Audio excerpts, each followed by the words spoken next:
Hello, and welcome to Jason Cavness Experience. Before we get started, a quick update on what I'm in building. Through Cavness, I'm leading U.S. market expansion for Tech Bank, helping startups, enterprises, and organizations build and scale software with global engineering and U.S. execution.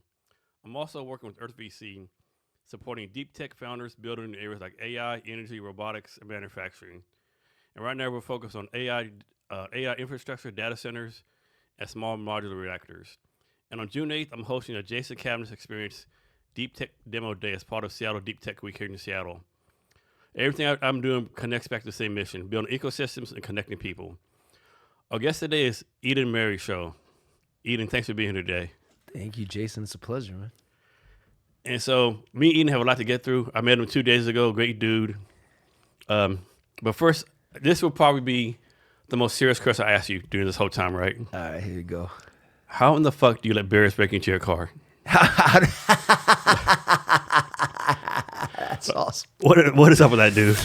I live in the Poconos in Pennsylvania, and I moved there a couple years ago, and it's wild, man, because it's almost like the bears out there have opposable thumbs because maybe it was like a year and a half ago my wife came outside. I forgot my dad, I took his garbage. Like it was like a big garbage bag that I was supposed to take to the dump. I forgot it. My wife calls me on the phone. I go outside the next morning. There's nothing but just garbage all over the front, over the lawn. And we look in the car. There's a huge slit in the seat because a bear decided to open the door. Go inside. He was a gentle bear because it was only one slit, and he was kind enough to drag the bag out of the car and then open it. And then we locked the door, but then we heard from people in the community, and we also thought about it. It's like, if the door's locked, the bear could do all kinds of stuff to your car. But the key is don't leave food in the car, and the bear won't open the door. My great friend, Pia Hargrove, just got her PhD at NYU. We were coming home. It was a couple-hour drive. We were picking up treats. As we get out of the car, I forgot to take the beef jerky out of the car, Jason, and a couple of other things that we packed along the way. And then the night before I came out here, I heard some stuff going on outside. I went outside. I heard the bears. It sounded like there was multiple bears. All the doors on the cars were open. All of them. Like, how does that happen, right? I mean, I have video, actually. My wife took video of the bear. It was actually, we have big bears and also cubs. And we have last year, a cub opened the door. And then we were able to, she had footage of him literally opening. And we all like, if these bears can open the car doors, they can unlock the house doors. They can unlock a house door, definitely. So yeah, they're super smart. But then, the other day, I was like, I'm not going outside. I'll just wake up the next morning. I'm not going to deal with it. I don't care if it's a cub. If there's a cub, there's a mama. So. That's dangerous. It's super dangerous, bro. So you live in the Poconos? I live in the Poconos. Is that like the Pennsylvania version of Appalachian Mountains? Is it? I don't know. It actually, growing up, it was a place that there was this place called Mount Airy Lodge that couples would go to, and my parents would take me there. It had a really cool jingle. So it's a place where I think a lot of New Yorkers and folks from Jersey would go and go for vacations. Because you actually grew up in Brooklyn, right? I grew up in Brooklyn. So how does one go from Brooklyn, quote unquote, with all that involved to the Poconos? He goes kicking and screaming. No, my mom had my parents had owned a house out there. During the pandemic, it was falling apart, and probably a few years before that, because they just weren't going out as much. So I talked to my dad. I was like, hey, we should just renovate it, Airbnb it. And then, my mom literally passed away on the morning that my dad was going to tell her that we were going to renovate the place. So we just decided to move forward with it. And then my dad, after we did the renovations, I was ready to go back home to Brooklyn.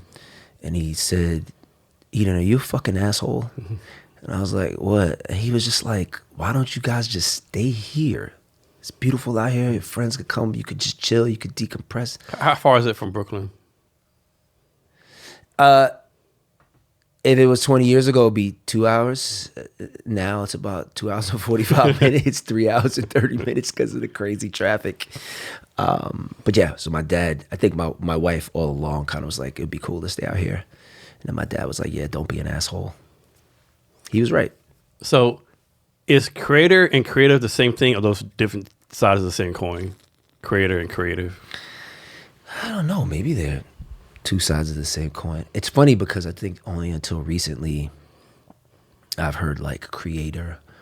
I feel like when I usually hear creative, it feels like it's like part of like an ad agency or something. Yeah, like you're that. right. Yeah. But no, I think it's just used a lot now. So yeah, it's a term I think I've just really been like, oh yeah, I'm a creator. I make things. So what makes someone a creator? Can like Tom Brown say, hey, I've never created in my life, but I'm a creator now? Like what gives someone the right to say I'm a creative? Does someone give them that title, or how does that work? Yeah, I think you give yourself the title. Yeah, I think anybody who's brave enough or is vulnerable enough, I guess they're kind of one and the same thing to me a lot, brave and vulnerability. But yeah, anybody who dares to make something and show it to other people, I think you could be labeled a creator. So Creative. how about creator and builder? Are those interchangeable? If you create something, you build something. If you build something, you create something. Are those two different definitions? I guess it's probably the discipline, right? Like I was talking to my friend Arif about this today, but like when you're building code or making code or building something, you know, in the kind of computer tech world, most people would say that would be building something, but I'm like, you're creating something. Something's being created. Something's being birthed into the world. So I think they're interchangeable. So being a creative, is that something like you know, for like day one, like you're 2 years old, 3 years old, like, man, you have that innate creative, or like you just wake up one day, like in high school, oh shit, I like to draw, I like to paint, I like to create stuff. It's like, how does that process work? I think everybody knows who they are from 0 to 6 years old, and you spend the rest of your life trying to get back to it.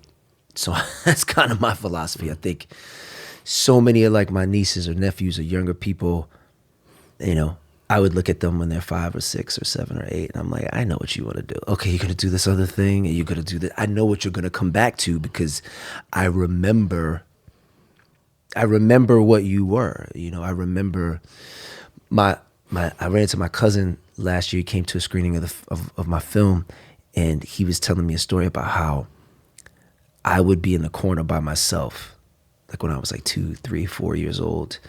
And then my mother would tell people, just let Eden just do what he's doing. Because I would just be, you know, I would just be creating these worlds in my head.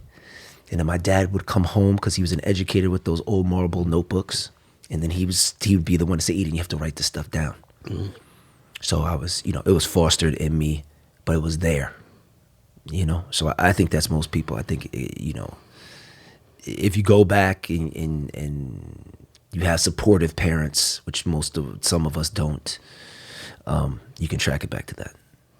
Yeah, I have a nephew, like at 5 years old, we all know, okay, you're going to do something engineering, right? Yeah. Now he's 12, 13, he builds like cars and models, all this kind of crazy stuff, you know? Yeah. But the messed up thing is, you know, like sometimes it's just, you know, life gets in the way, or, you know, parents or a teacher or whoever it is or school gets in the way, right? Yeah, and it's just like, no, this is stupid. What you're trying to do is dumb. Mm-hmm. You need to get a real job. And then that poor person has to work for 10, 20, 30 years to get back to what they're supposed to, where your nephew, it seems like he's supported, and he'll do the thing because there's a lot less friction. Yeah. I mean, I think it's blessed. Like some people like Kobe Bryant, like Michael Jackson, they knew from the beginning what they want to do, right? But a lot of kids, like, hey, you know, the school fucks them up, you know, like 100%. Yeah, I think most schools are like across the United States is like they focus on the top 10% and the bottom 10%. The middle ones, like, yeah, they're like second to win, so to speak, right? Yeah, I think, you know, growing up in Brooklyn, when I did, where it's kind of like crack and AIDS hit at the same time. I was talking about this with some friends this weekend. And then being in the school system, and also really not being, in retrospect, being not that far from segregation or, there were some teachers there that really were trying to break us.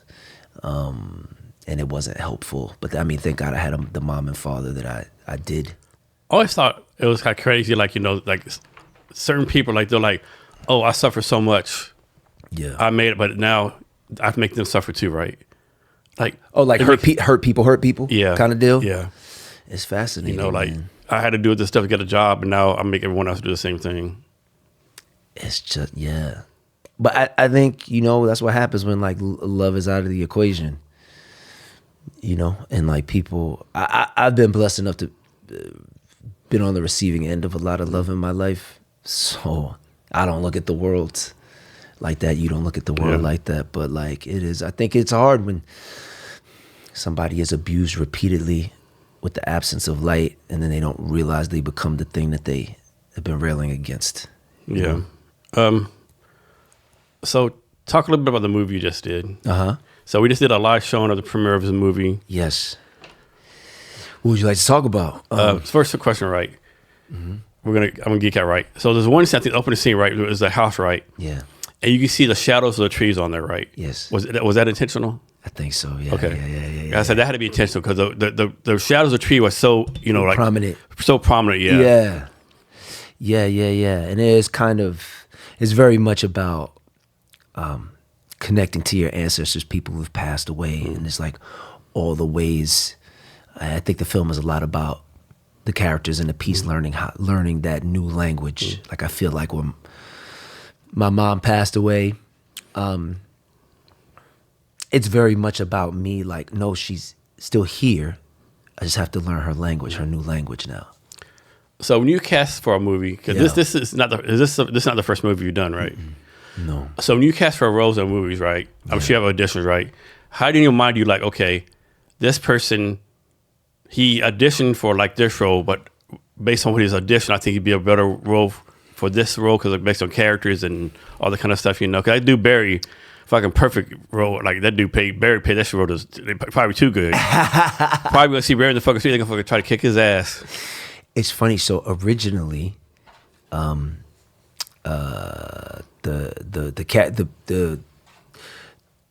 person that was supposed to play Barry was the brother. So Jeff, his brother, was supposed to play Barry, and I was supposed to play Jeff. But what happened was my friend Sangu, super great actor and amazing writer as well, he couldn't do it. So I slid into that part, and then I switched the roles, and then I asked my friend Devin. The last time I was like, oh shoot, Devin could do it.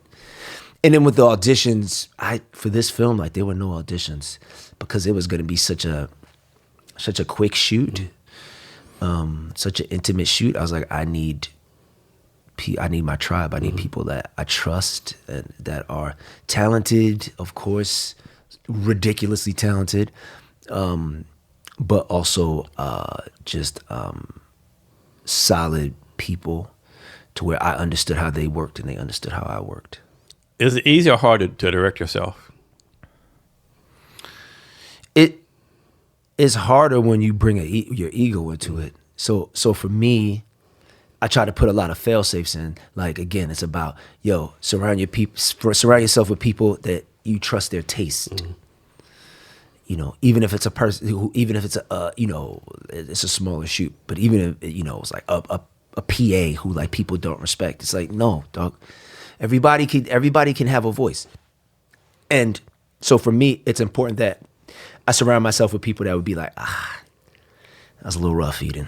My DP, Juan Carlos Barrero, who's a superstar and a champion. My wife, the actors that I'm there with. And then a lot of times it's such a, kind of just like the way we move is collaboration, give and take. Yeah, like guerrillas. No ego. Yeah, it's like guerrilla. Everything comes from a place of love. Like I said in my speech, it's good criticism versus bad criticism. That's exactly it. That resonated with me. So I know everybody's there, like you said, leading with love. Nobody's trying to hurt my feelings. Now my feelings might get hurt. Yeah.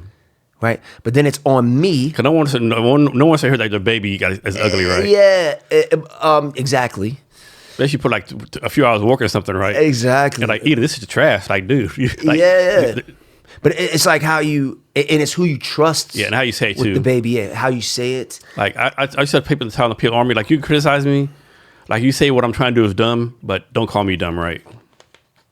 And then sometimes it's on you, right? Because they are commenting on the thing. They're not commenting on you. It's like, oh yeah, that take was rough, or you blinked a lot, or I don't know what you were doing. They're not saying you're a bad person. Yeah. You know what I mean? Like this just isn't good, and that's okay. And it's a lot easier for me to kind of take my ego out of it when I realize like the people are coming to watch this thing. Yeah. And you owe it to them. You know, like you really owe it to them to do that. And then the other thing is that I am ridiculously prepared. So I have a book that's about 500 pages with just notes, and I'll be up till 2:00 in the morning working on a scene so that the next day when I'm in the scene and I'm in it and I'm acting, that if my brain is just going to mush because there's too many things that too many answers I have to come up with, I can look at the book and I say, oh, this is what director Eden was thinking last night. Like, just do that. So the work has been done. So I know your budget was limited, right? Mm-hmm. But if you could have done this, it'd be so great, right? Yeah. So you know how the guy who played Sean, like he plays Zach and Zach and Fatima? Yes. It was so dope. In the movie, you know how like in the Marvel movies, you do the credits it has a feature thing. If like in the movie you had Fatima like, motherfucker, you got a whole fucking second family. Like, Zach, you got a whole fucking second family. And what the fuck you doing, right? That would have been so hilarious, right? No, but yeah, we didn't have the budget. Yeah, like, what the? Like, yeah. I couldn't imagine like the credits roll and then fucking Fatima just roll up. Yeah. This motherfucker got a whole fucking second family. Yeah. You know, that would be fucking so dope. Yeah. So how does what's your background on film? Like, you went to film school, or? I did go to film school. Okay. Yeah, I went to Brooklyn College. Okay. For film school. And then once I got the film credits I needed, I kind of ditched it. Mm-hmm. I actually got into it with a professor because I felt like this person was mistreating one of my classmates, and I didn't feel like she was gonna defend herself. So I was like, nah. Like, we're supposed to shoot her film. We all agreed to shoot her film. He was like, no, that's not what we're doing now. And I was like 19, and now I still look back on it decades later. I'm like, yeah, you did the right thing. Mm-hmm. I mean, I got kicked out of the class or whatever, but and didn't continue. Do you still keep in touch with this young lady? Oh, my homegirl, it's been some years, but we definitely, she like travels the world. Okay. So, yeah, she's an awesome person. So yeah, man. So I did go to film school at Brooklyn College. I learned a lot because we didn't have a lot. Like, Brooklyn College, the education was always amazing. The equipment wasn't always. Mm-hmm. And so now it's like even a bigger film school. But when I went, it was literally like, we had these things called, so we had like I learned on a Bolex. Mm-hmm. I learned with actual film. And we'd have like these Bolexes and these Aeroflex cameras. And you would have to rent them out, right? And but then like the second level of camera was this thing called, I think it was called the K3, and it was a Russian camera. It was like a knockoff. And it literally was just like fucking plastic and rubber bands, bro. So I just remember us, being in complete darkness because you have to load the film and unload the film. And then when things would break, you literally are there trying to fix the cameras. And I think the tactileness of that and the understanding that you really don't have the resources really is, if my kid was going to get a film education, that's how I would want it to be. I mean, just like startups, right? A lot of startups, to get all the money, those are the ones who fail. Yeah. The ones who have to kind of bootstrap, Yeah. like pinch pennies, they're the ones that always make it most of the time. 100%. It's like, yo, you got to figure it out. And it's the funny thing about creativity, I think sometimes, is it's always like, oh, I need more money. Sometimes it's about, those guardrails at the bowling alley, that you put up. Yeah. And it's just like, yeah, if you have these, these kind of restrictions, sometimes oftentimes it fosters creativity because you got to figure shit out and you don't have as many options. Making something for TV and making an actual movie, two different genres, two different ways of doing it. Yeah, 100%. Is it? I mean, I think I've been saying this for some years now. I do think that the next wave, well, I guess it's happening now, will be independent television. So in that way, then it would be similar, I think, to, it would almost be just like making a super long movie. But the way a TV set runs is similar and different, you know. I mean, I've had the blessing to work on, you know, big budget TV shows, you know, but I'm making films for no money. So in that way, it's completely different. Remember this startup was a few years ago? I think it was called Tubi or Booby. It's a one. The whole process was like they were making all these 10-minute movies, right? Like Anna Kendrick was in it. They raised, it was called. They raised like $500 million, and they failed within 3 or 4 months. And the crazy thing is, I feel like now all that stuff's coming back. Yeah, like they were almost like a little bit ahead of. Too early, right? Yeah, a little bit too early. I forgot what it was called. They raised $500 million and failed in 3 months. Like, man, I'm not big stars. Anna Kendrick, she's a pretty decent star. I mean, you know. Yeah, she's a great actor too. Yeah, man. Like a great actor. Yeah. So, what are your go-to movies? Like, suppose this movie comes on, and no matter how many times you watched it, no matter what you're doing, like, you know, I'm watching this movie again. Rocky. Okay. E.T. Those are like two of my favorite movies. The Godfather. Boomerang with Eddie Murphy. Any 80s, early 90s Eddie Murphy. I feel like, Coming to America, Beverly Hills Cop, 1 and 2. Yeah. Trading Places. People forget how good Trading Places was. Come on, man. This is a perfect movie. The Last Dragon, which we were talking about earlier. Crush Groove. It's just so you got a whole genre, a whole list. Yeah, just a whole, you know, just a bunch of movies that grew up with. Man, how do you get your work done? Because these movies come on TV all the time. Yeah. Die Hard is also a big one. I love Man on Fire with Denzel Washington was like, okay, it's a perfect movie to me. So mine, Tony Scott stuff. So mine is Star Wars Empire Strikes Back. Oh, I gotta put Star Wars in there. Star Wars Revenge of the Sith, Tombstone. Tombstone. And then you don't laugh at this. And then any Minions movie. Any what movie? Minions movie. Yeah, my wife loves. I love the Minions Minions. Movies. I love the Minions, and my wife fucking hates it. I love that shit. I don't know why. I just love the Minions. It gives you so much peace and happiness and joy. That's awesome. Them little yellow motherfuckers walking around and doing stupid shit. That's awesome. So why Revenge of the Sith?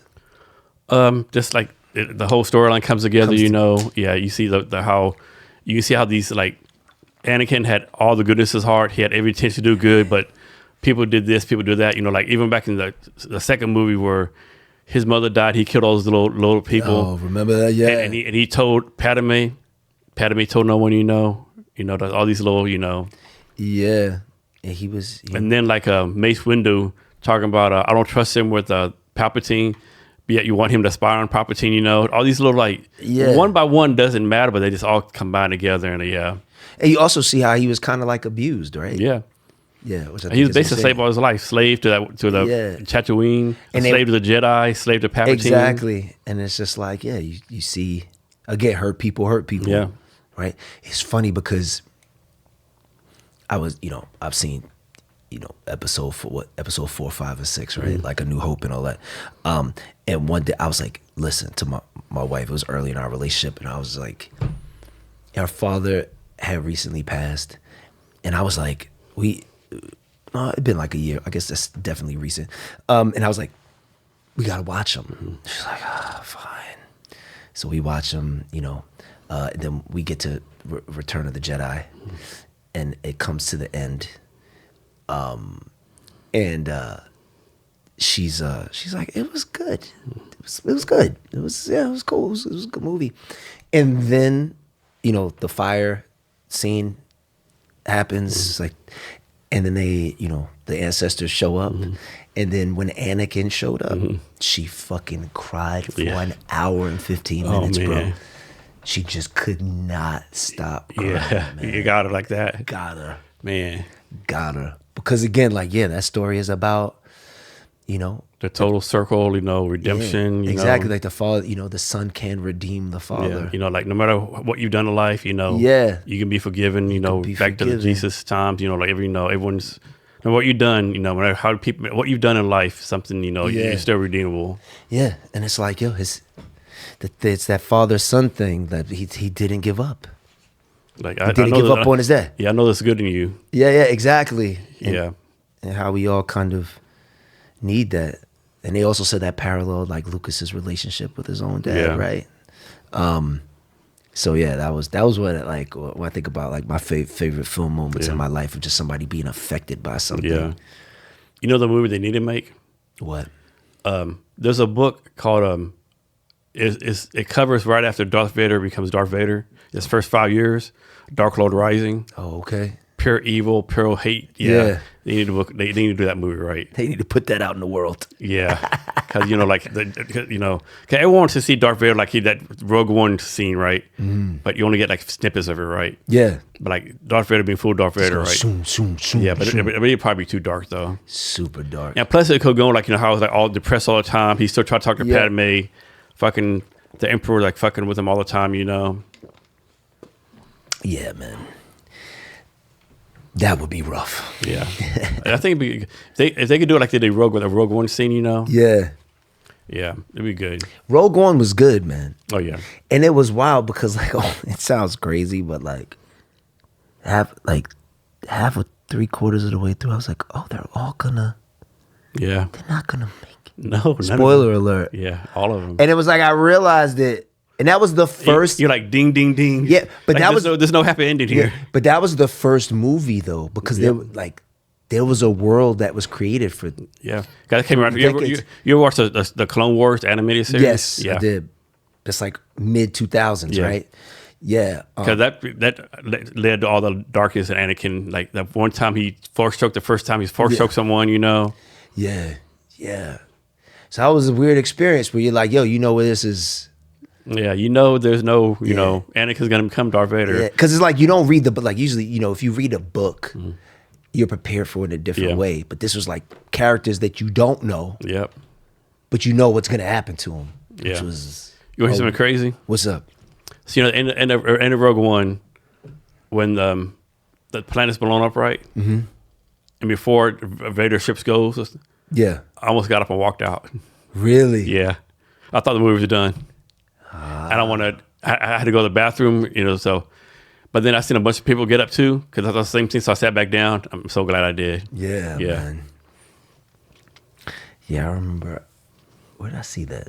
I think Kips Bay in the city. Yeah, but yeah, and these are all great like hero story, hero's journey, kind of. Joseph Campbell. That's basically one of the main stories for movie from the beginning of time, right? The hero story. Yeah, the hero's journey. I mean, even the Bible. Whether you believe the Bible's true or not, or you believe in God or not, the Bible has a bunch of hero stories in it. 100%. Like David and Solomon and Yeah, and Joseph Campbell, was a professor at Columbia. He wrote a book, A Hero of a Thousand Faces, and he studied all of these different myths and all these different cultures and was like, oh, they're pretty similar. I was like, oh yeah, this is a monomyth. This is a thing that there's something in the human spirit that says we need to tell this story. And some of the human spirit too. Like we need to be entertained. We need to be creative. Like we just can't like go to work 9 to 5 and be bored. We need something to entertain us. We need like some kind of creative output. You want to call it, Yeah, and I also think that it helps us. We learn through stories different. Other animals aren't like that, where it's that's how we've evolved. Like we aren't where we are right now if not for stories. I mean, regardless how long you think we've been here, like some people think we've been here like millions of years, others think 10,000, but like the first human who took some chalk and drew animals on a cave wall, right? The first story, right? They were trying to communicate something to someone, right? They were trying to communicate something to someone. Like go this way for if you want to eat some bison meat, go this way, or there's tigers over here, Yeah, it's fundamental to who we are. So, my mom would always end off every conversation saying, "And that's the story." And so, I think that's probably one of the reasons why I love stories so much. So, what do you think is another thing that makes humans different from other species? I don't think a lot, actually. My mind is one big thing. And what is it? We always have to make things better. Oh, like if you're if you're a giraffe and you have a bunch of trees to get off of, you're not trying to make better trees, right? Yeah. Well, we have to have a better iPhone, better glass. We always have to improve something. And always creating. Yeah. And plus for like short adventures, right? Maybe not so much now, but like, can you imagine like being like a European in 1492 and getting on this boat to come to like? Oh, you're talking about the pioneer? Yeah. Yeah. It's also I also don't think all humans have that. Yeah, I agree. I think it's a special kind of person. I agree with that. Yeah. It's like the person who pioneered and came to America is the same person who get the new iPhone when it comes out, or get the, you know what I mean? Like get the new technology when you're like, me, I'm the type of dude, I'm gonna wait till I'm gonna give it 6 months. Yeah. Let them work the kinks out. Yeah. I'll stay over here. But I do think that is there's certain humans that are wired to just like branch out. So there's been actors and actresses since beginning of time, right? Roman time, Egyptian times, whatever the case it be. Yeah. Do you think, let's suppose there's like the one of the greatest actors in the Roman Empire, could that person come here and be a great actor in this generation? Yeah, I think so. And vice versa? Yeah, I think. So acting is acting regardless of time? I think the thing about it's almost like you're a sociologist, right? Like you're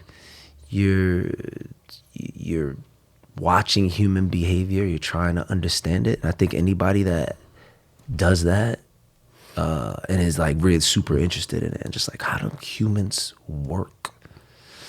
I think they have the capacity to do that. Because I think that's what a lot of the job is. It's really like, So back to the movie. What was the inspiration for the movie? The inspiration for the movie was my brother, Sean, passed away in 2021, and he was my world ambassador for Dreams. He was, I say this like any time I can. He was the type of dude that we would only get into arguments when I would fight for my own limitations. So when I would say that I couldn't do something, or I'm not this and I'm not that, he would just be like, I know who you are.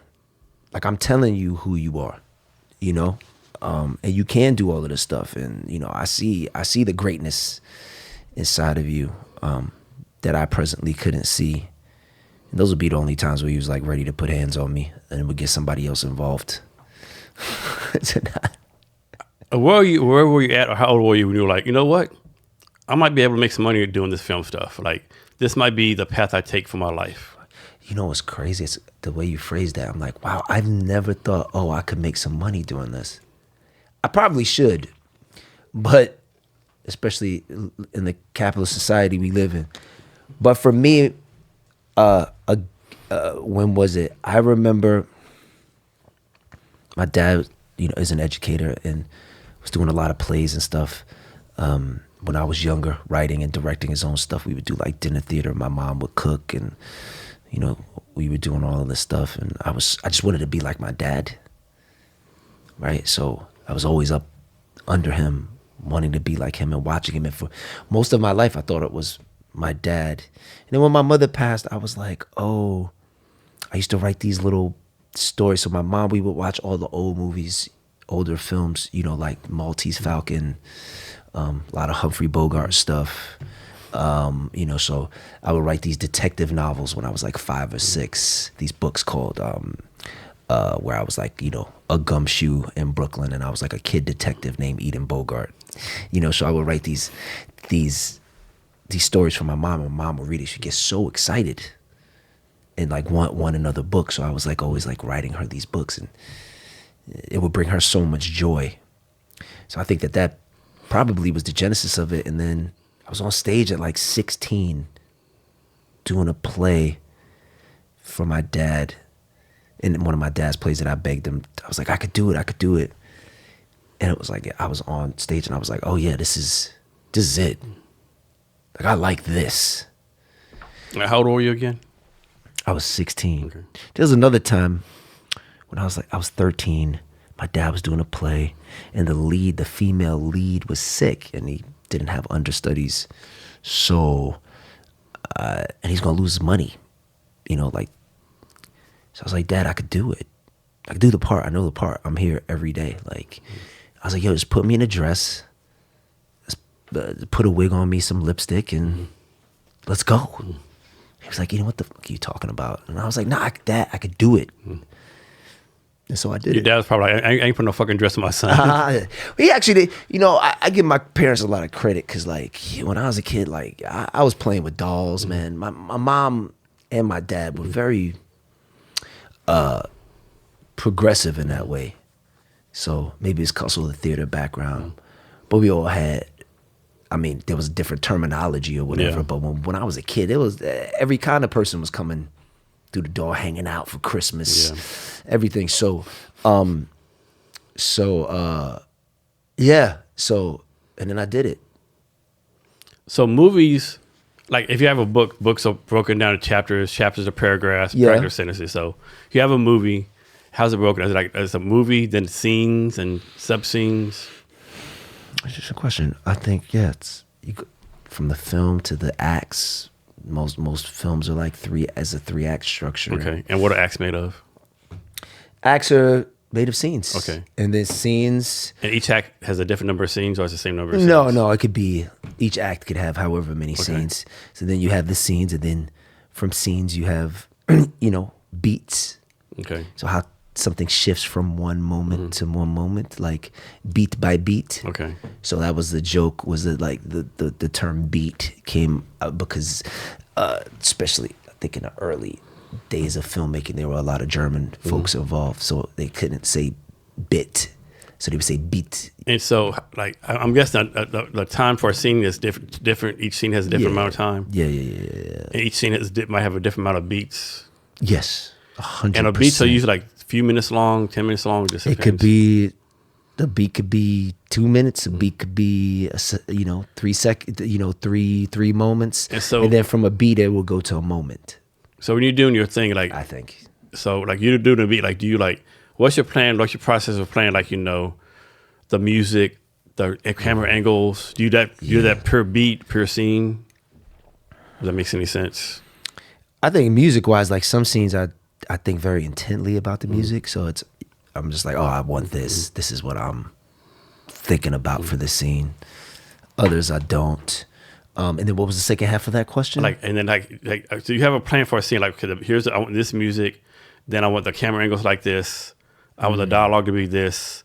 I want this character to play this emotion. And it's all in your brain, on your book. You whiteboard it. Oh, it's a combination of things, but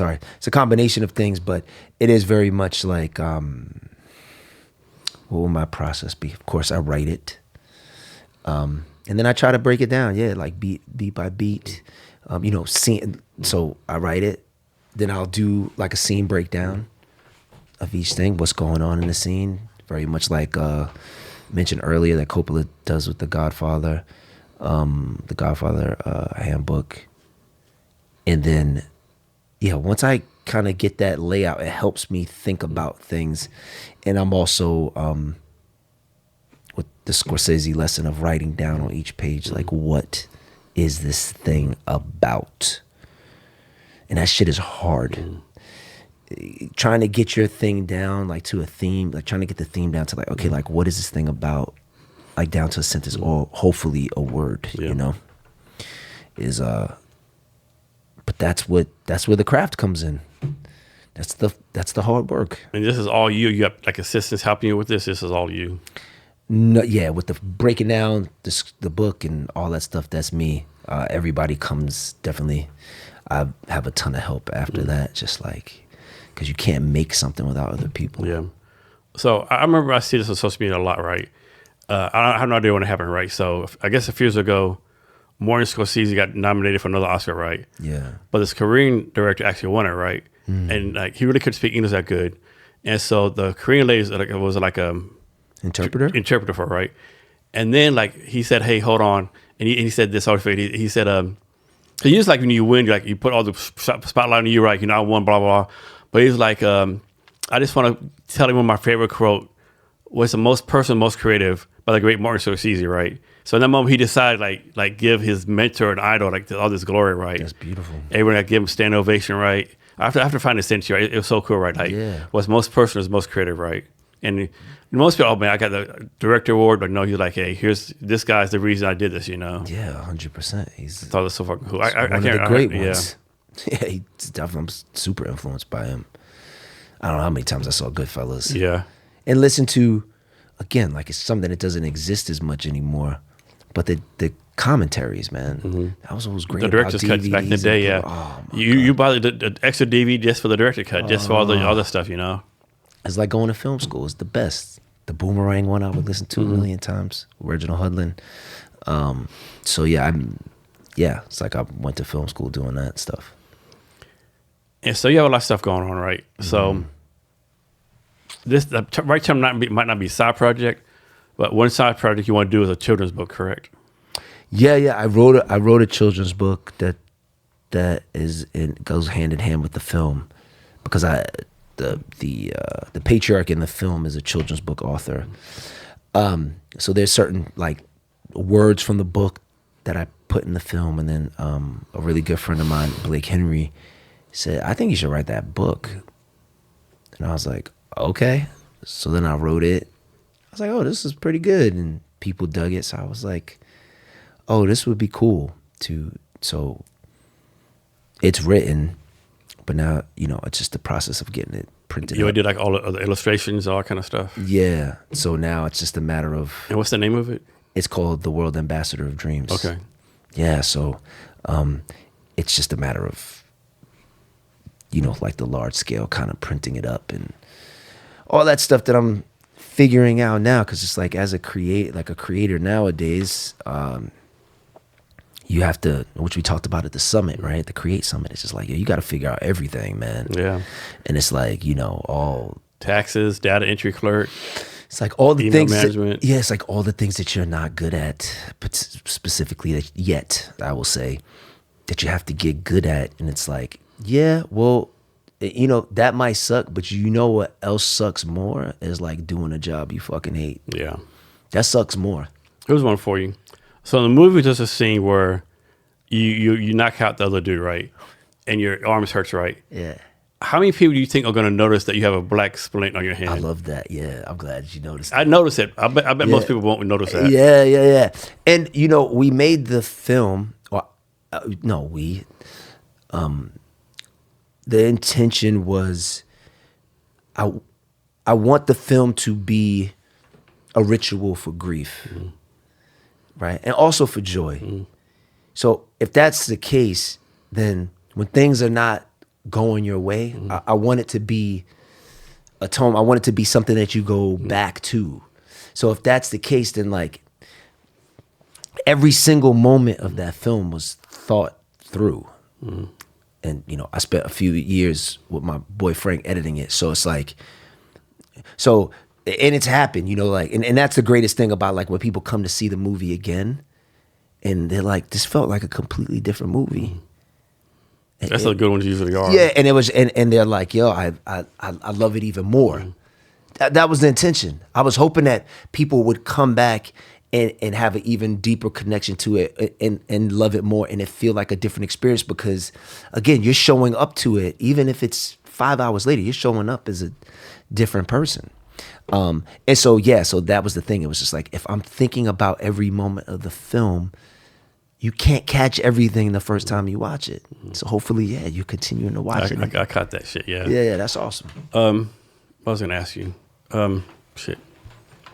Oh, yeah. So you talked about after you saw the movie, we did a little conversation. Yeah. You talk about like how you left some parts out of the movie, right?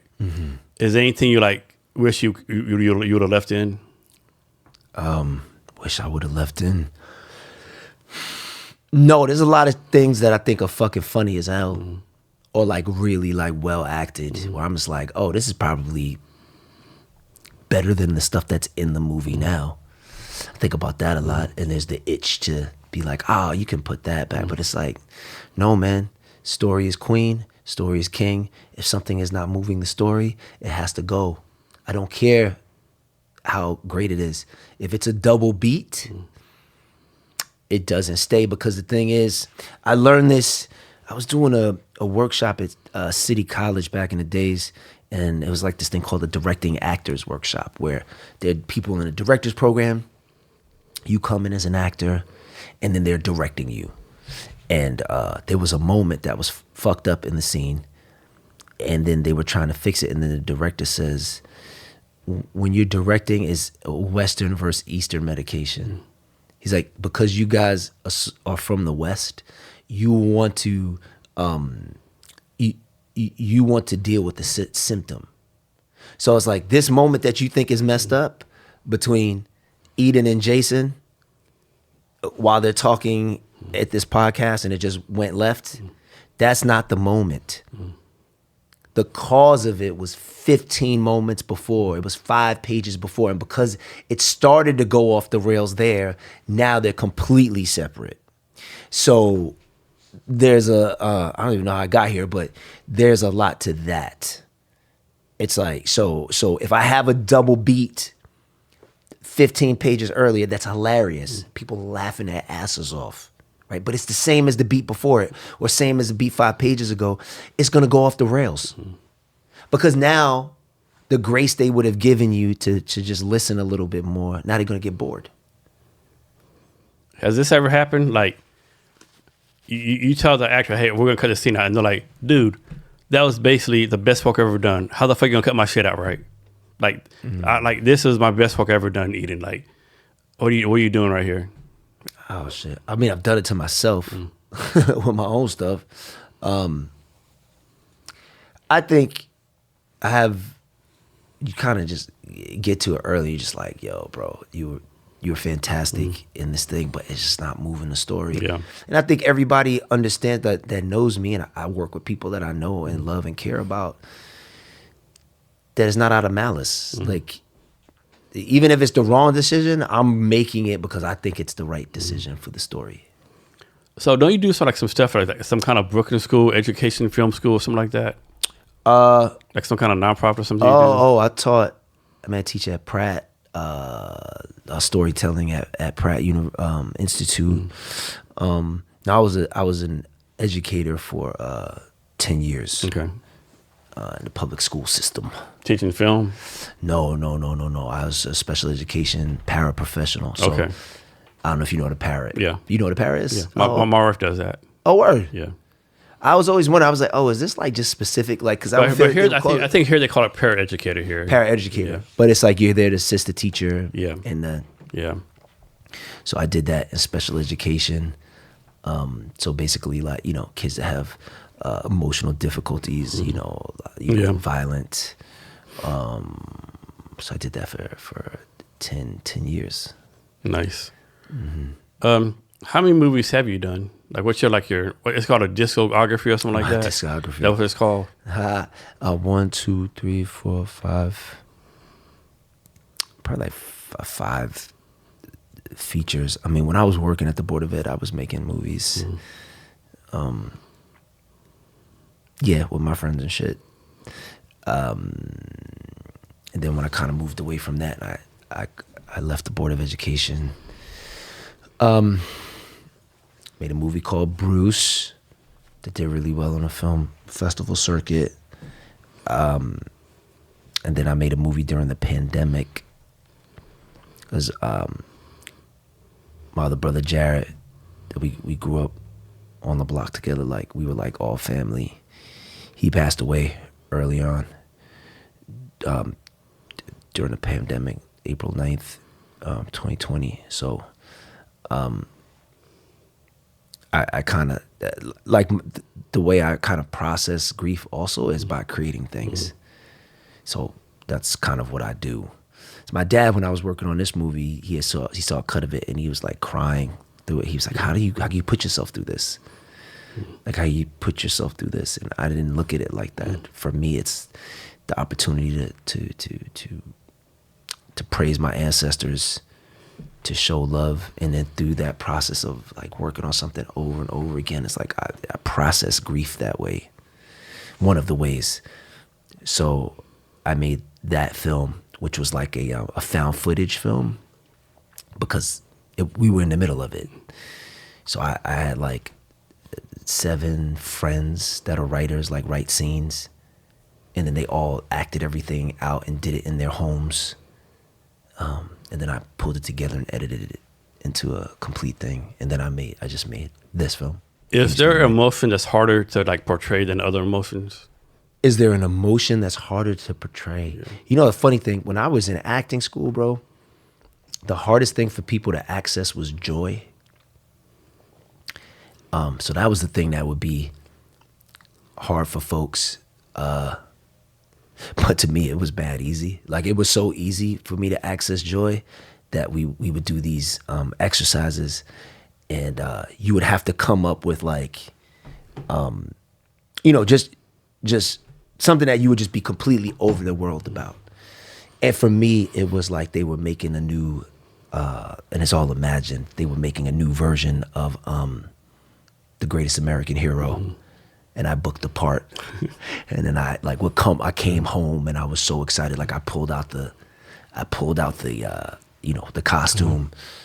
But I was up till 3 o'clock in the morning the previous night, like sewing that costume mm-hmm. together. Anyway, I was 5 seconds into it. I was just filled up with so much joy. My professor, my acting teacher was like, okay, that's enough. But so for me, I mean, I think like when it says in the fucking scene, like he cries. Mm-hmm. I mean, it's always kind of just like, I mean, what are we doing here? Like, why am I doing this? But that's my job as an actor to kind of get there. Mm-hmm. So maybe, I don't know. But I do think there's a pressure when it says he cries. Mm-hmm. Why do you think there's like some actresses or actors like you like they're just good at it, right? Like I guess Meryl Streep's good at it, Denzel Washington's good at it. Like I guess they just hone the craft that much. I mean, at the end of the day, right? These are master craftsmen. Yeah, they're people who dedicated their life to something. They gave their life. They gave their life to it. They basically decided to die for it. Yeah, just right? Like I said yesterday, Jimmy Page. Like any so-called expert who's a top 5 guitar players of all time, Jimmy Page is on the list, right? Jimmy Page, Jimi Hendrix, and at over 70, he still plays guitar 4 hours a day, supposedly, right? Yeah. Even though he knows he'll never go to concert again, he just says, "I play 4 hours a day because I want to be. That's my thing," Yeah, I think it's such an admirable thing to dedicate your life to something that I think is going to help humanity. I think all the folks that you just said, that's the goal. It's crazy. We were talking about, I asked you the question about your why. Yeah. You know what? But you just said it. You said it when you were doing the thing in the beginning. It's about community for you. Yeah. It's about help. It's about helping others. I never connected that dot before. Yeah, you're welcome. Yeah, thank you. I never connected that dot before, yeah. Yeah. Because I'm just like, yo. That question's always been hard for me to answer. Like, yeah. And always my fault, because like this is my DNA genetics. I don't know. And it's weird because like even in our limited conversations, when you talk about like your time, in the military, again, thank you for your service. And thank you for paying your taxes to pay my retirement. Let's get it gladly. And when you were talking about that time, you kind of light up a little bit. Mm. When you were talking about some folks. And I was like, oh, this dude's about community. Yeah. So then when you said it here, I was like, oh, yeah, it makes sense. Yeah. All right. So you said a statement earlier about us going left. Yeah. Everybody go left. Yeah. Let's talk about your G bitches. My G bitches? Yeah. What are G bitches? The Giants. Oh. I couldn't even, I was like, what is it? I was like, what is he talking about? I don't know. My Giants aren't bitches, baby. Come on, let's talk about them. What you want to talk about, baby? Man, so remember, I just want to put it out there. If you come for me, I'm coming for you. Okay. So how do you feel about this upcoming season? Oh, I'm super confident. Why? So many reasons. One, I feel like we have the A-level talent, right? We spent the last 2 off seasons kind of building the reinforcements, the backup. I don't know if you want to say backups, but the other members of the football team, right? We're deeper. Okay.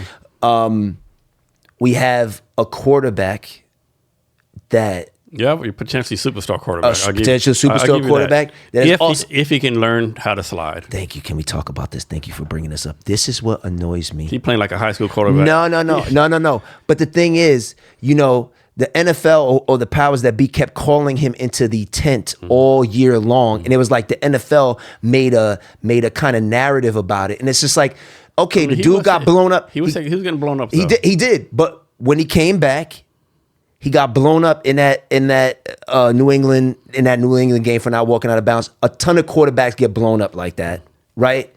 He played much better the rest of the season, but they kept calling him into the tent, and I'm just like, yo. And everybody kept saying, oh, he's going in a concussion protocol. He had one concussion last year. He had one. That was it. But they're trying to make it seem like, oh, this dude had 5. No, he had one concussion. They kept calling him into the tent, and he was cleared to play.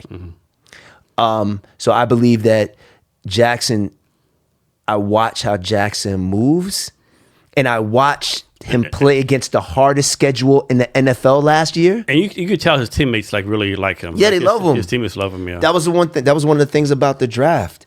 They said that every time they talked to a Ole Miss player, whether it was offense or defense, everyone talked about Jackson. Like he was a leader, yeah. Yeah, he was that guy. You think Malik Neighbors going to play this year? You just had a second knee surgery. Yeah, second knee surgery, yeah. But I think he'll be ready for opening day, 100%. Who other receivers y'all got besides him? Well, we just got the boy from Notre Dame, which I'm excited about. Okay. Yeah, he's got that Plaxico build, that like 6'4.5", 220-pound body. He dropped in the draft because he ran like a 4.62. Yeah. But the way the Giants, they do all the GPS ratings and stuff like that, for miles per hour, and his ability to like get low and get out of breaks, they say he runs in real time like football speed is 4.4. Okay. So we've got him. We got Mooney from the Falcons, which I'm excited about. He's a 1,000-yard receiver with Chicago a few years back. And again, he had issues because of poor quarterback play. So yeah, any running backs besides that Cam Scatterboo? We got Cam Scatterboo. We got Tyrone Tracy, who in his rookie year had 1,000 yards from scrimmage. And really played well last year. Even come back from. That's like you're a real fucking Giant fan. Come on now. We got Devin Singletary. I actually am super confident about the running back room. So we got that. We also, we got Darius, who's my guy, Darius Slayton, who I think gets a bad rap from Giant fans, and I think he'll hold on to the ball a little bit more. What impact do you think John Harbaugh's going to have? A huge. This is like, and I get Ravens fans, I get like, you could be in, you could be in a relationship. I remember Bruce Willis back in the day said, find me the most beautiful woman in the world. I'll find a man who could cheat on her. Yeah. And it's just like there's that kind of deal where you just get tired of a person. Man, we won 11 games again. Yeah. But we didn't go to this. And only won one playoff game again. Yeah, I'm like, this guy. Like, you better go check out the Cleveland Browns. Yeah, this guy's better go check out the New York Jets. Come on, man. This guy's a CEO head coach. He knows what he's doing. He knows the right people. I feel like even the offensive room, right? Like people might complain about Matt Nagy and say that, he's a terrible offensive coordinator, whatever. But the dude had a winning season in Chicago, right? He had one losing season, but I think he was 8-8 the other season. So you have a veteran there. Then you have Callahan, who was helping Joe Burrow, then was the head coach of Tennessee. And then you have Greg Roman, who's the greatest run coordinator of our generation. So I'm like, yo, man, we got the run, we got the pass. It's going to be a problem, man. So I'm a big time Cowboy fan. I hate the Giants, but I'm gonna tell you why. Likewise, I love the people of Dallas, though. I've been to Dallas 3 times. Well, I'm gonna tell you why. If you're a Giant fan, you should have hope, right? Last year, y'all lost like 6 games that you led by 14 points in 4 quarters. John Harbaugh alone is going to have y'all win 3 of those games. I mean, we should have won all those games. Yeah. Did you see the Denver Broncos? Yeah. Did you see the Denver Broncos? John Harbaugh was going to lose those games. You realize, though, that was the best defense in the NFL, and a rookie quarterback was shredding them. Yep. And then this, I don't know if you realize this, 2 years ago, Well, 3 years ago, the Washington Commanders had a horrible season, right? They bring in Jaden Daniels and Dan Quinn. They go to playoffs, NFC Championship game. No, it was, 2 years ago, New England was 4-13. Last year, they bring in Drake May and that coach, I think it was the name, go to the Super Bowl. Yeah, Mike Vrabel. My wife's a diehard this year, Patriots fan. Bring in John Harbaugh, new coach, and fucking Jackson Dart. Yeah, dog. The template's is there for y'all, right? It was here? I'm sorry? The template's there for y'all. The template is there. Dude, and I mean, look, we just look at the defensive line. It's like New York Giant football, bro. Mm-hmm. We got Brian Burns, boom. Kayvon Thibodeau, boom. We got the boy from Ohio State. I guess because it's late, I can't think of his name right now. Man, I'm like blanking. My man from Penn State last year, 3rd overall pick. So you think Thibodeau's a good player? Hell yes. You don't think he's overrated? No. I don't think he's actually rated. Like No. I think people just the thing with Thibodeau is he's super strong. He holds the edge on the rush, and he affects the game, but he doesn't necessarily get all the stats. And he's been injured the last 2 years, so I'm excited. I'm excited for him. Yeah, I just think on the line of scrimmage, it's gonna be hell. So let me ask you this, right? As football fans, right? Like, obviously, I'm a Cowboy fan. I hate the Redskins or the Commanders, the Eagles, Giants, hate them all. You know? Yeah. But like, I don't understand why Philadelphia Eagle fans are trying to run Jalen Hurts out of Philadelphia. Dog. I don't get it. He took the 2 Super Bowls. Maybe he can't make all the throws. Maybe he has. I don't know, but. Like I think he's a character person. Like he got benched at Alabama. He took like an adult right. From Tua, with Oklahoma.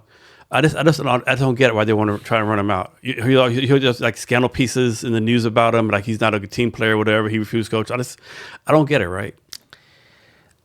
Listen, man. To like you said, 3 years, 2 Super Bowl appearances. He balled out on both of them. Yeah, he balled out. He balled out in both of them. Yes, against Patty Mahomes. Yeah. And definitely outplayed him in one game. Yep. Patrick Mahomes is a generational player. He's a big kind of big game dude. Yeah. I think what their complaint is, right, that he can't hit those throws over the middle. Yeah. His wide receiver's mad at him. The head coach, he's probably the sweetest guy in the world. I can't stand looking at him. Yeah. You want to punch him in the mouth? Oh my gosh. I mean, I'm not a violent dude, but he annoys the ever-loving shit out of me. Like when he was like, yo, thank you for Saquon. I was like, yo, that dude pissed me off, man. I mean, he did have a point, right? You know, like y'all gave him away. Well, this is the other thing too, man. I mean, like, yo, did we give him away? They offered him a contract. Yeah. Multiple times. Saquon wanted, you know, and the other thing too is, like, I get it from Saquon's point of view. You're not going to win here, bro. Yeah. We didn't have the infrastructure set up for you. And I love you. Would I have rathered him not go to my division and gone to another division, and I would have been much happier for him? I mean, yeah, like 100%. You know, like go to go to the Raiders or something. You know. Yeah, but the dude is a beautiful person, just a high character dude. I wish the best for him. I want him to go to the Hall of Fame. Still, like, yo, fuck the Eagles. Again, a great group. You know, I love Philadelphia, but like, you know, they're definitely going up my list. I mean, the Cowboys, I hate the Cowboys. Like, I say this all the time, like, I don't really hate much. Yeah. No, I hate the Cowboys. I hate the Dallas Cowboys, bro. And for many reasons. For many reasons. Do you want me to give you one of them? Yeah, give me one of them. Gladly. The this is the analogy for me with the Dallas Cowboys. It's like, okay, so you have an older brother who goes to high school. He's the man. Yeah. The man in high school, right? And then he finishes, and then his little brother comes in high school, and his little brother thinks that he should be the man and acts like he should be treated like his big brother who did the things that needed to be done to be the man. That is how I feel about the Cowboys post 1998. Yeah. I'm like, yo, listen, Michael Irvin, Emmitt Smith, Troy Aikman, Dallas Johnston, Nate Newton, Jay Novacek, you know, the great Larry Allen. These guys did the work, right? Russell, Maryland, Darren Woodson, right? Like these are guys who did the work to get 3 championships, and y'all should have won like 6. We should have easily. Dude, the ego. Ego. Yo, you know what makes me nervous though? Ego. Let me tell you the thing that makes me the most nervous about the Dallas Cowboys is that eventually Stephen Jones will take over, and I think he's good at his job. And that makes me nervous. So here's one for you.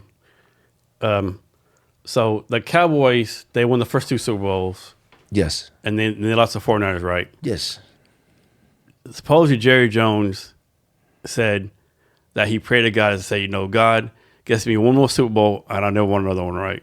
And so that year we beat the Steelers and haven't been back since. Haven't been back since. Neil O'Donnell Steelers. Yep. Because a lot of Cowboy fans think I didn't know that. We're not going to know until because he made that deal to God, so to speak. He made a deal. It makes sense. I mean, Jimmy, I always loved Jimmy Johnson because I used to really love the Miami Hurricanes. Yeah. The idea that he thought that Jimmy Johnson. Any 500 coaches is going to do this. Yeah, but you know why any 500 coaches can do that? Because Jimmy Johnson built the Cowboys. Yep. That's why. And that's why Barry Switzer could come in with an angry Troy Aikman who felt like he had to be the head coach. Yeah. People don't know about that. Dude. Aikman hated Switzer for the longest time. Of course. And he also, again, he went to Oklahoma for a year, right? Yep. But it drove him nuts that he had to be the bad cop. Yeah. Like, I'm a quarterback. He's supposed to be the bad cop. Dude. Those teams, I fucking respect those teams. Yeah. I do. These guys, no, bro. You haven't done anything. Like, stop acting like when Jerry Jones starts talking all this Dallas Cowboys shit. I'm like, bro, you're a $10 billion brand. Yeah. And I also, it's just like, man, like, stop, like, you haven't won in a really long time. Like, be humble. And like, if I was a Cowboy fan, the best thing would be for Jerry to just give it up to Stephen Jones. Yeah, that's not going to happen. And let him run it. Because he was going to draft Johnny Manziel, right? Jerry Jones was. And then Stephen came in and was just like, no, Zach Martin. Yeah.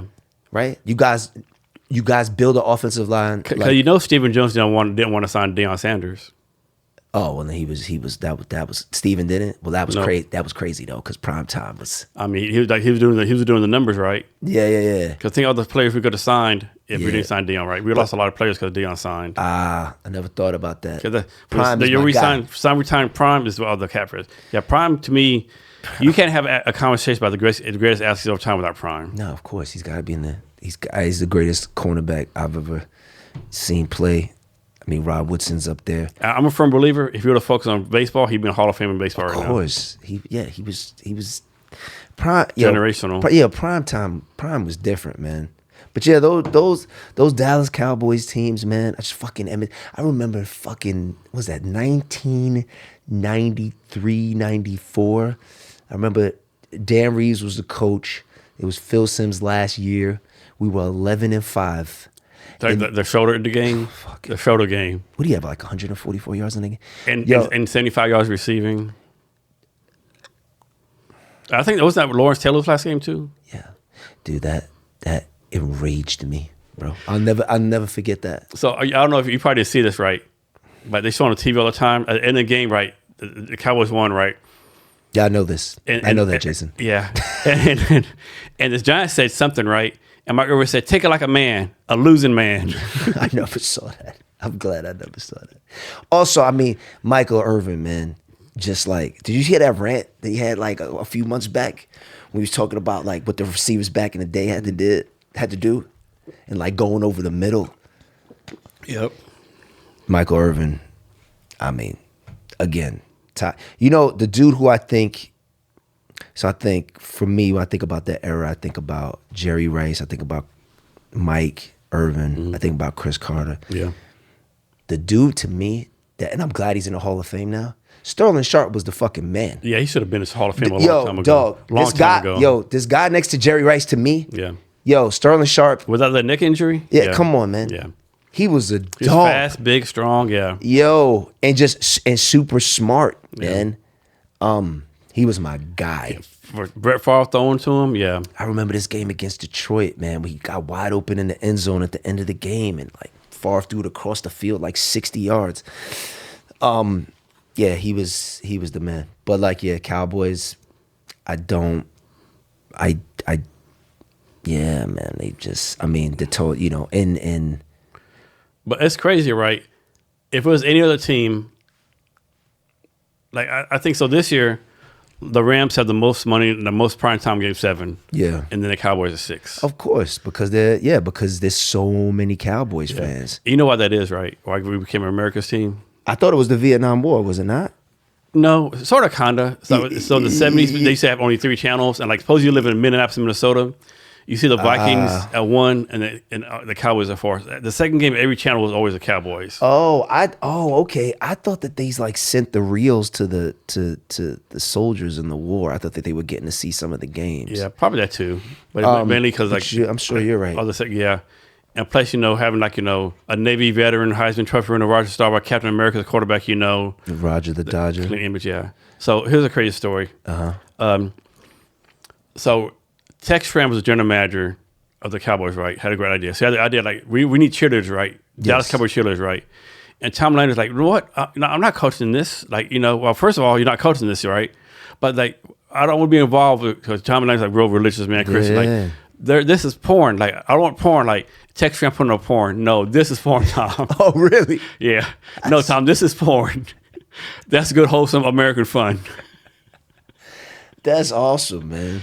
Yeah, but one thing about you're welcome for Tom Landry too. Yeah, you're welcome. The Giants. Yeah, defensive. Yeah. You're welcome. Because he was the defense coordinator, and Vincent Lombardi was the offensive coordinator, right? Yep. Those two had some battles through the years. Yeah, man. Yeah. Vincent Lombardi, Tom Landry. Yeah.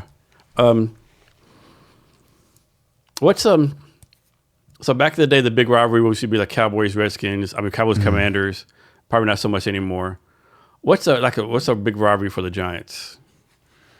I think anytime they play anybody in the NFC East, I think specifically the Cowboys and the Eagles, because again, y'all been kicking our ass for some years now. How many times the Eagles broke your heart?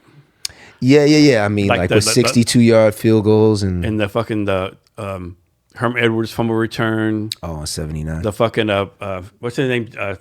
Jackson punt return. Yeah. Deshaun Jackson. Yeah.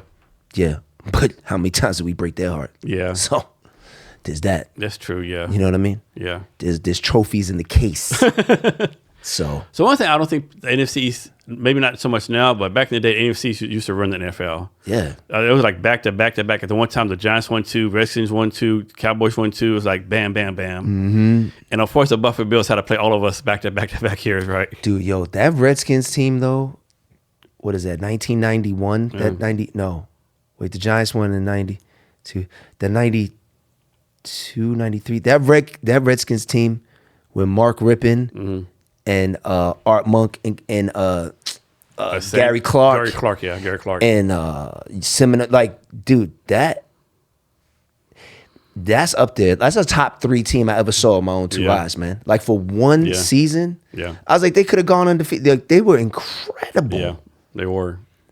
Like, and I know the Bears with the 46 defense. That one year, they had that one magical year, but they never did anything else. Yeah. And again, like this year with the Redskins was magical. And I believe Joe Gibbs is the only coach to win with 3 different quarterbacks, right? Yeah. Basically 3 different offensive systems. Yo, dude, like the way Mark Rippon was throwing that moon ball down the field, bro, and Gary Sanders and Gary Clark and was it Reggie Sanders? Ricky Sanders. Dude, it was something to watch, man. And then I remember it was like an older but still fucking dominant Wilbur Marshall. Oh yeah, I forgot about him. Dude, that was Ernest Biner, like the redemption story. Yeah. Man, to me, it's crazy that the Chicago Bears only won 1 Super Bowl. Yeah, with that team. Only 1 Super Bowl. Do you think it's also because you're going against the 49ers, the Giants? Yeah, and what's his name's getting hurt all the time? Jim McMahon. Yeah. Yeah, but those other teams, like that Giant team the next year, they weren't losing them. Yeah, the back in that generation, it was all NFC back then. It's all NFC. Lawrence Taylor, Carl Banks. Lawrence Taylor showed up at the fucking first quarter. Oh shit, I forgot I had a game. Yeah, it was amazing. Dominating. Talk about a dude with a separated shoulder. Yeah. Having 3.5 sacks against New Orleans. Yeah, I know you heard the story about the time when so it was an NFL show, right? They're talking about the top 100, and Bill Belichick was telling a story where he went to Bill Parcells, hey, Lawrence Taylor was late. What do you want me to do? What do you mean? He was like, yeah, he was late. Well, why do you start the meeting? Why'd you start the practice? It was awesome, man. And Lawrence like, that's my fucking guy. Yeah. Lawrence Taylor is the greatest football player I've ever seen with my own two eyes. The greatest football player I ever saw. They would tell stories about how like they would order like prostitutes and drugs to, I think the Redskins did that shit like the night before a game. Yeah. And then like I forgot what quarterback or whatever he hit. And he was like talking to the lineman and he was just like, I had a great time last night. Thanks. Yeah. I'm still going to harass you. Yeah. Like you don't know me. Yeah. Like I'm built different, motherfucker. Yeah. He was. Like cocaine is my fucking vitamin. Cocaine's my vitamin C. Dude, that dude Cocaine and pussy is my vitamin C and D. That dude was the greatest football player I ever saw, man. He was insane. Yeah. Reggie White is up there too. Yeah. So I'll throw Philly a bone. NFL or college? Football? Yeah, football. I used to really be into college football, man. I think more now it's the NFL. NFL. Man. I guess you get older too, right? Like when I was younger, I guess I had less responsibilities. So I will watch a lot more college football. I get into it later on in the season, like with the draft. I like the draft stuff and figuring out like who might come to my team. But nah, it's the NFL, it's the NBA. So this might get you riled up. Eli Manning, is he a Hall of Fame quarterback? This should not even be a discussion, bro. This should not be a discussion. How? I'll start off with this. Okay. Oh, what are your thoughts on Eli Manning? Let's start with that. My opinion, right? He won Super Bowl, right? He played like 10, 15 years. How long years he played? Like 15 years, okay. Yeah. I could be wrong about this. I could be making this up, right? No worries. But those 2 years he won the Super Bowl, right? Yeah. So the last 10 games of each year, right? He balled the fuck out, right? Yeah. So those 10 games, he went like pretty much like 16-4, right?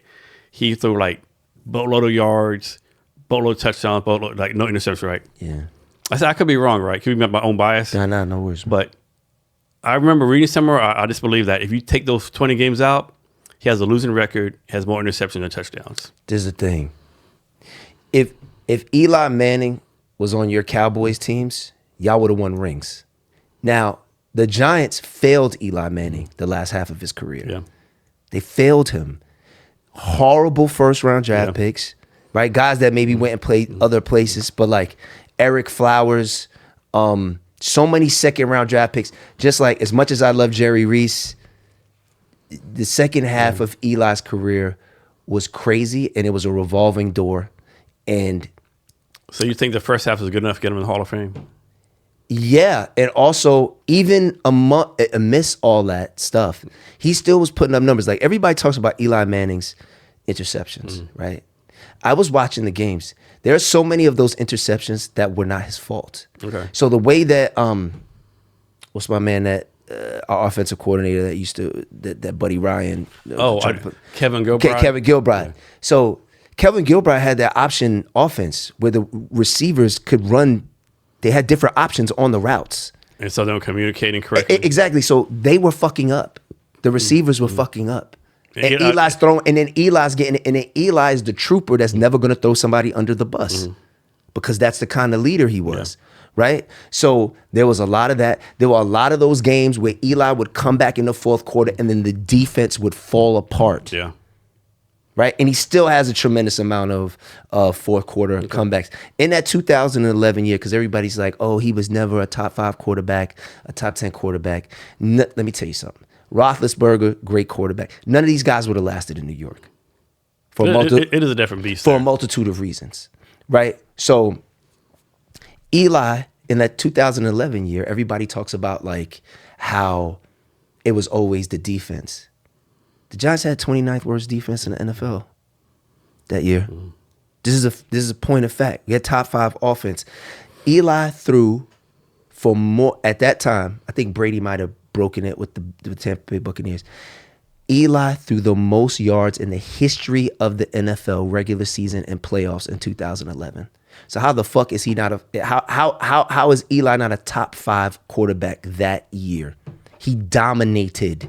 I saw the San Francisco 49ers try to take his soul with Hall of Famers across the field. I saw Eli get his head hit so hard that his face mask was over here and he still had the presence of mind to call timeout.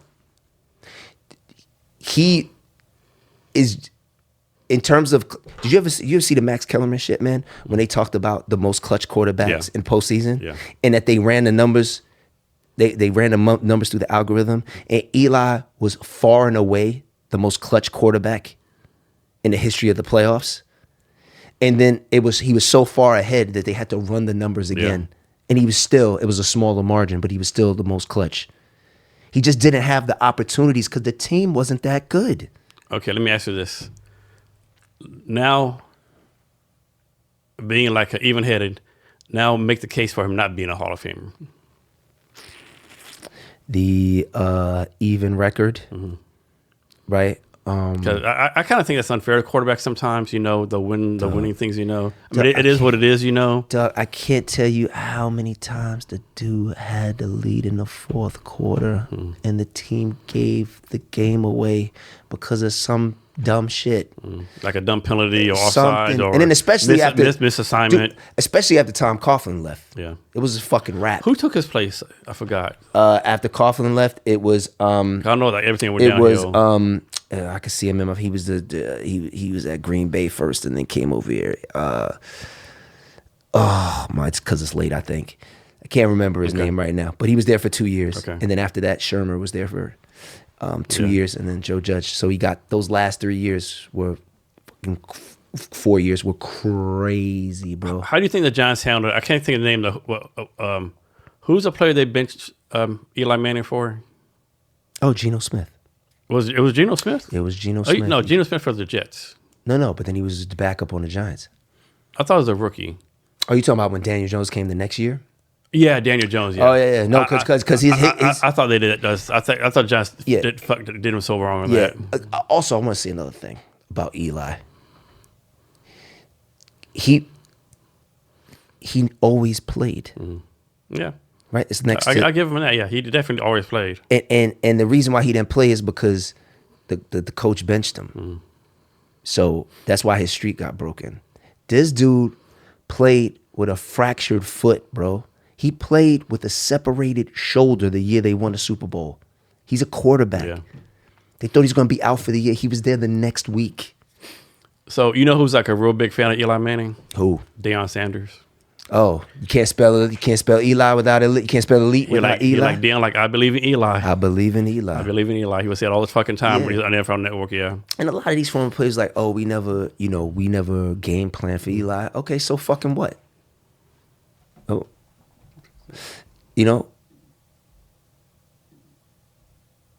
So it's like, okay, so what? You didn't game plan for him. He's lighting your ass up though. Yeah. I still think like one of the most best throws I've ever seen was that throw he did to the receiver in the second. Mario Manningham? That throw, Come man. on, man. That throw. But again, it's just like he did that. So like cats like Skip Bayless and stuff would be like, oh, he's lucky. So how many times does somebody have to do something to where they're not lucky, they're clutch, and you don't want it. You don't want it with them. And Skip, people, they know, especially in the division, you didn't want it with him with the game on the line. You know you were nervous. Stop playing. One thing I do like about Eli, he'll troll people. It's hilarious. Like there's one text where I can't remember the background, but it was Tom Brady did a text. Oh, I know what it was. It was Tom Brady and then Nick Foles and Eli Manning. Eli said, Tom, have you told your friend you got 2 dads? It's awesome. He's the best, man. And the thing, and I remember the first Super Bowl in 2007. I was working at the Board of Ed, and we had like a softball, staff softball game at the end of the year.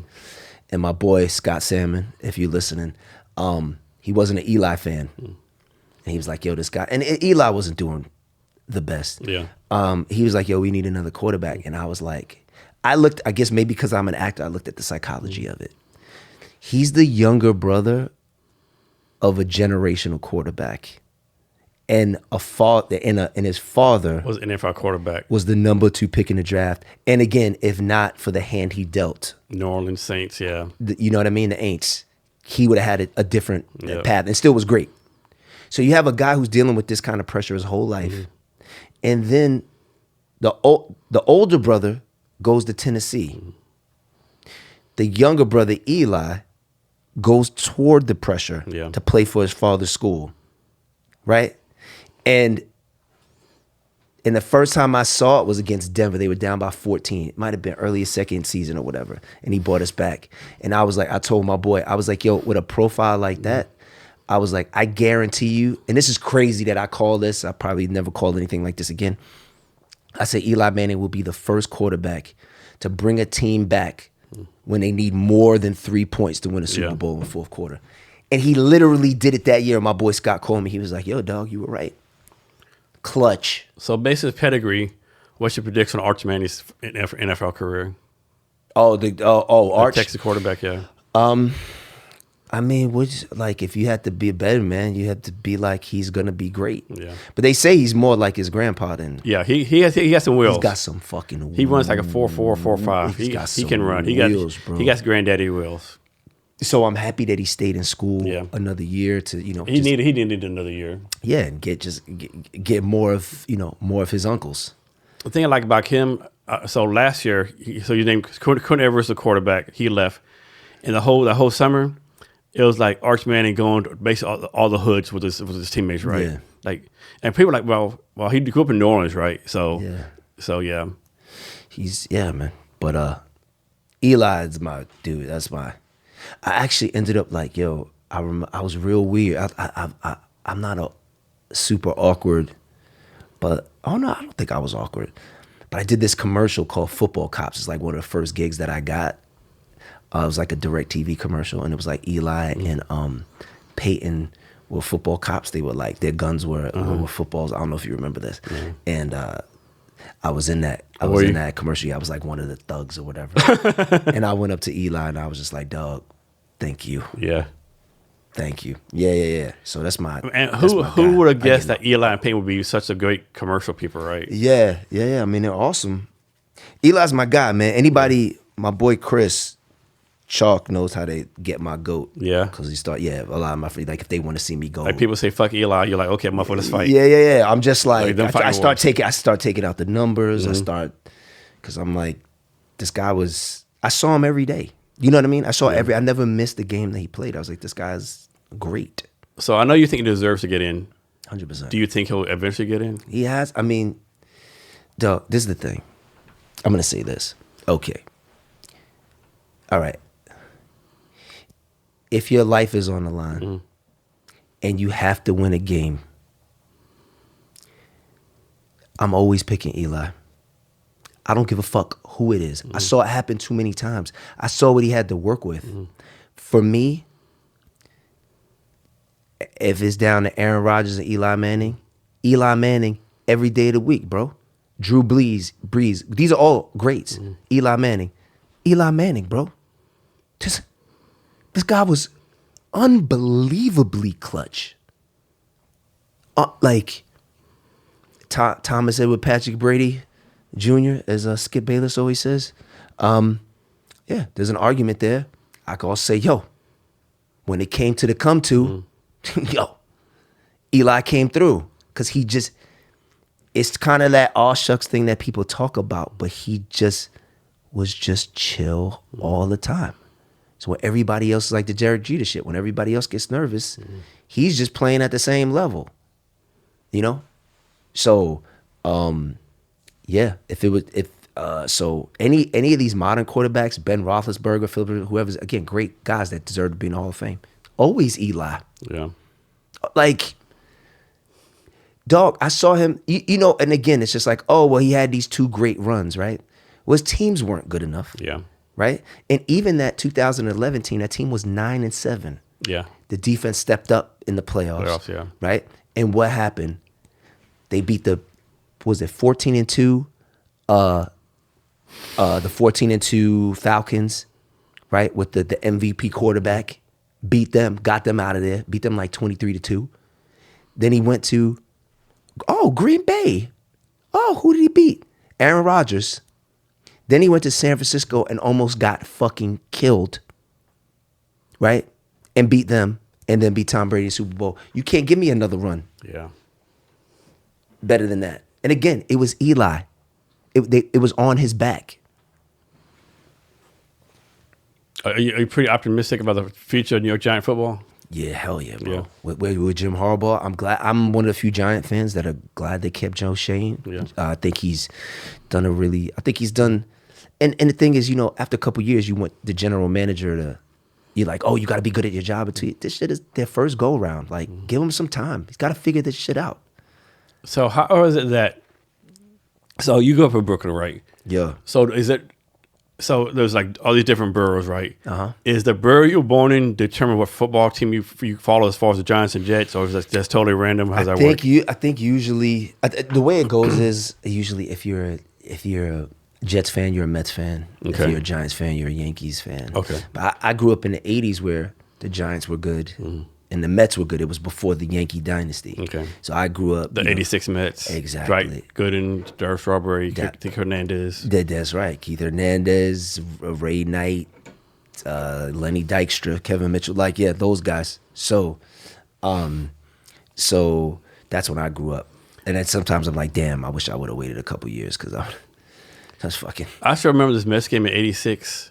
I can make this up again where like it was bottom of the night, 2 outs, and it was Ray Knight.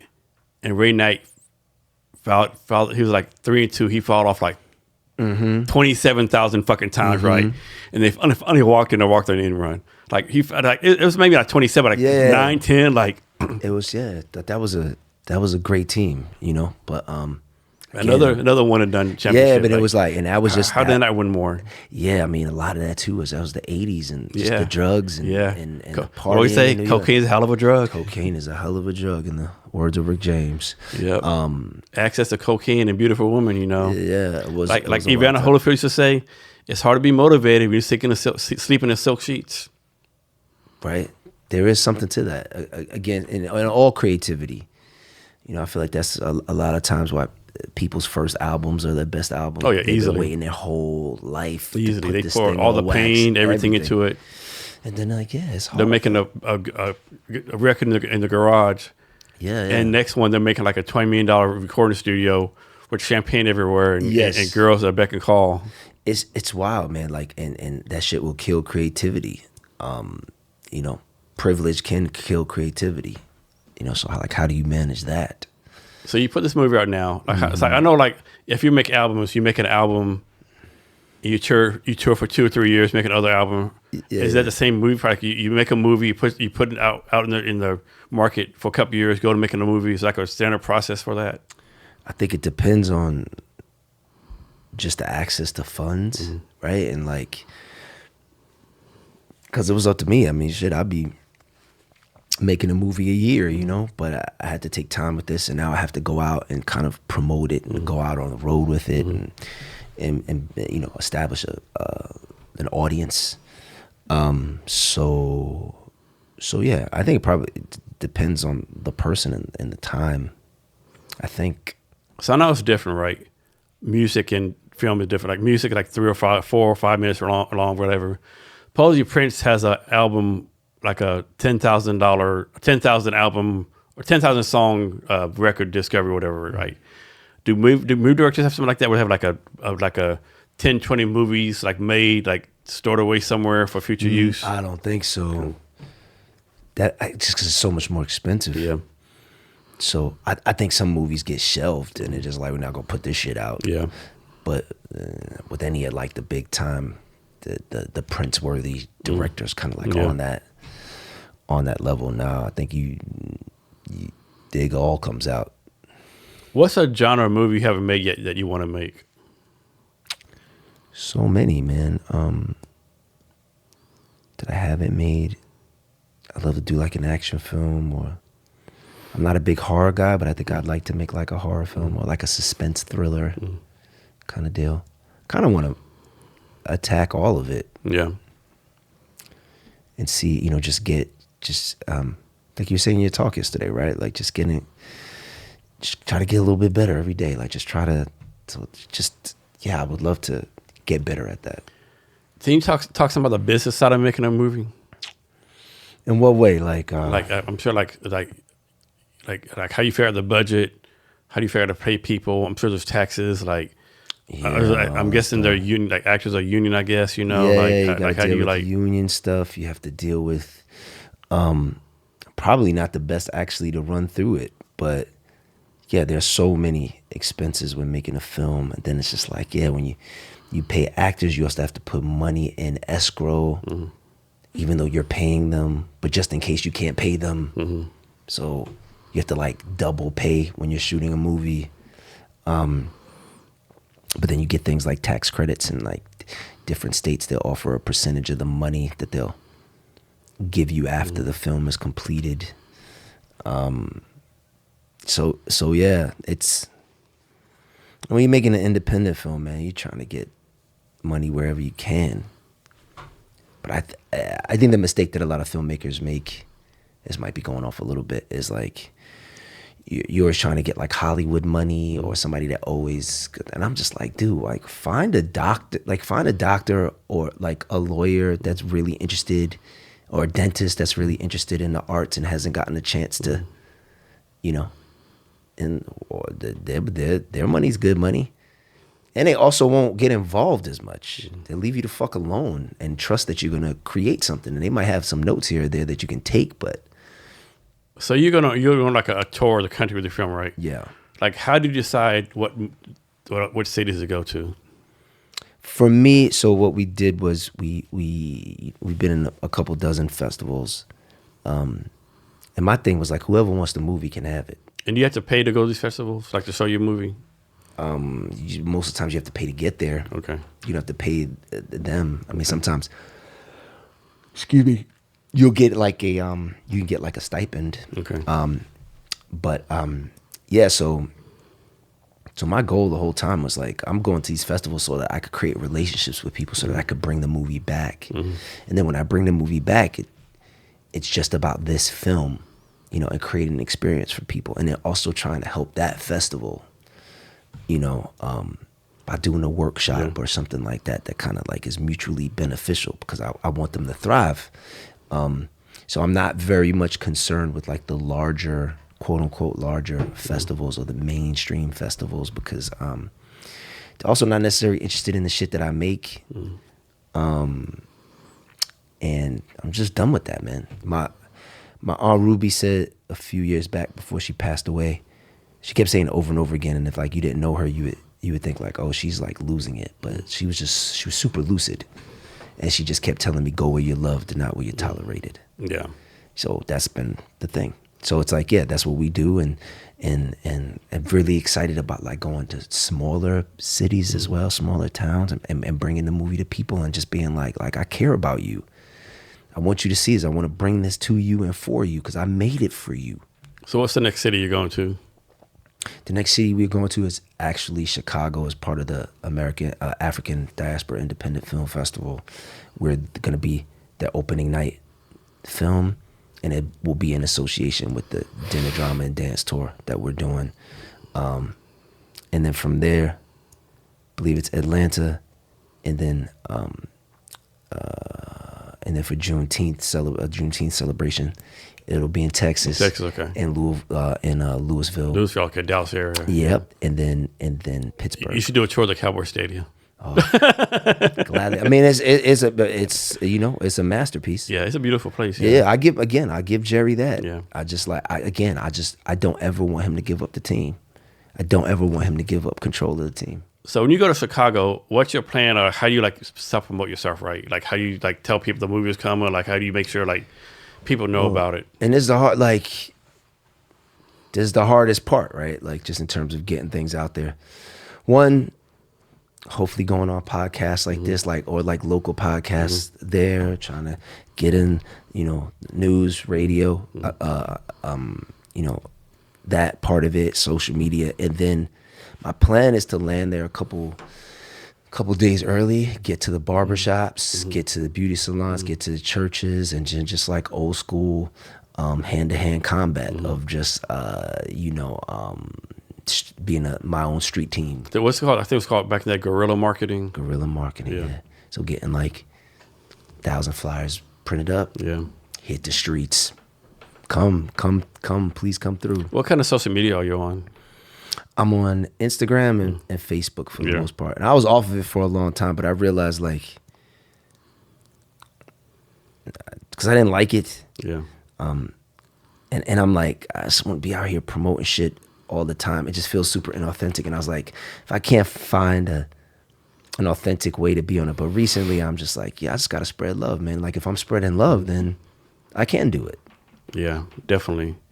Do you have in your mind like your next movie project? You have anything like filtering in your mind yet, or like many. I may have like 8 feature screenplays completed. So for me, like this film is trying to get out there. Like I said, establish an audience, establish the film as IP, and then hopefully get the capital from that to just stay, be independent, make the thing that I want to make. So the last few days, I heard people use this term several times, the chitlin circuit. Yes. What is a chitlin circuit? The chitlin circuit was created during like the Jim Crow era in our country. In like the 1920s, black folks got together and decided to create their own path to get their stuff seen. So whether it was music or comedy, so that's what they did. So this chitlin circuit was created just with the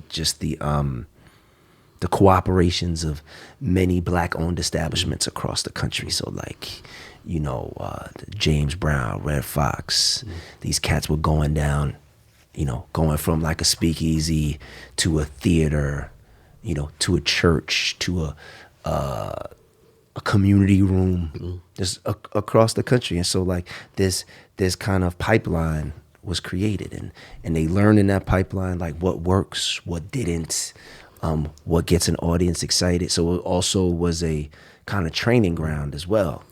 And this is how we were entertained, because the mainstream stuff, the white stuff, whatever you want to call it, wasn't available to us. So, like black folks have always done in this country, made our own way. So what excites you every day about being a filmmaker? Like you wake up like, man, I can't wait to do this part of filmmaking. I love building and creating, and it's the idea that you can make something that somebody, they can watch it and it could be just one moment and they can be fundamentally changed. Like the story I was telling you about my wife, like with Star Wars, it's like, no, in that moment, like she's fundamentally changed. So the idea of like, bringing people together, film is one of the only rituals that remains. Like the idea of a bunch of people getting together in a theater, the lights go off, you are making an agreement to allow your subconscious to be done to in that dark space. And you have this experience with a bunch of people. So it's like in that moment, like, yes, you could watch it at home, but in that moment of being in a theater, you're using the 150, 200 people around you's energy to supercharge whatever change needs to be made. And then what's a part of movie make you like, man, I wish I could just automate this bullshit or have a VA do it? I mean, so much of it, man. So much of the, not so much of it, but I would say, like, again, all the paperworky shit that we talking about yesterday, which is starting to get automated, or any of the stuff that doesn't involve like the brass tacks of working on the film, like all the marketing stuff, all that shit. I'm just like, yeah, that I have to do it, but it's for the birds to me, and I have to find. The way my mind works is I have to find a way to make it fun. I have to find a way to gamify it. And if and when I do that, it'll be a lot easier. I'm just not there yet. What's a skill you don't have that you want to learn? I'd love to learn how to play the guitar eventually. So many skills, so many things interested in. Like a proper chef would be dope. Yeah. Instruments, I think. Singing, like actually, because I can't sing. That would be dope. Dancing, that'd be awesome too. How to put this? So we spent the last 2 days at this thing called Create Summit, right? Talk about how you became involved with that, and what was that about? Yeah, my boy Arif, who's been my friend since we were kids, we went to high school together. Just a really amazing, dope individual that always cared about other people in community. He decided to create this Create Summit with his wife Jade and JR. And yeah, man, I was like, yo, I'm just going to help out my boy. Like, we were all super tight in high school. High school was like really amazing. And so I'm like, yeah, my boy needs help. Like, I'm going. But upon getting here, man, and meeting folks like yourself, the last 2 days, it's been like, it's like, oh, he did way more for me than I did for him, man. And it was just like the events, just the specificity of the events, a lot of stuff that I really don't like about creativity, but was kind of like put right in front of my face, like, dude, you got to do this shit. Mm-hmm. It's important.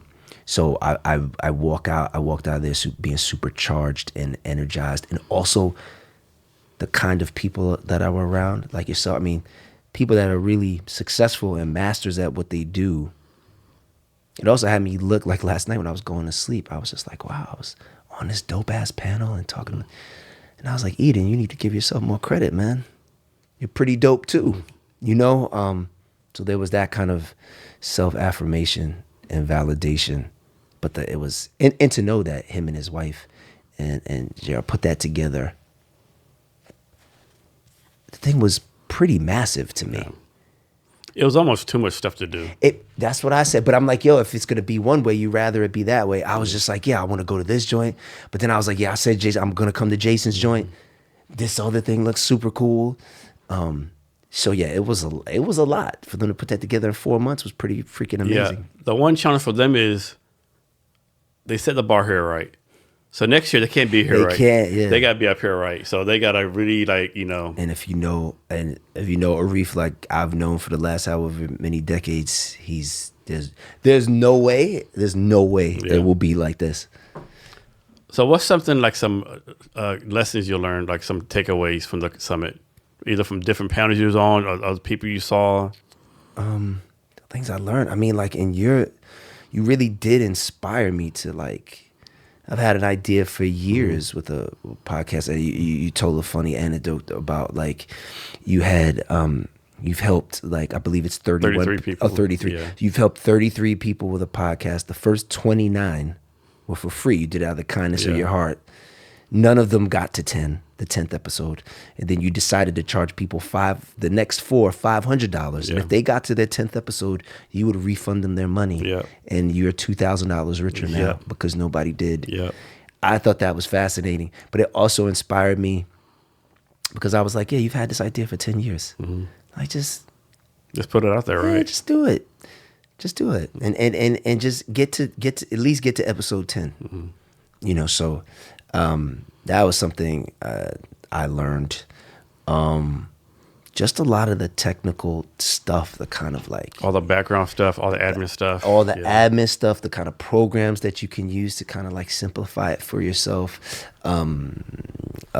Definitely some marketing stuff, how to get your stuff, out there. And again, like it's this thing you talked about in your group that I can't hear enough, that I continue to learn, which is consistency. Yeah. And how much consistency is a superpower.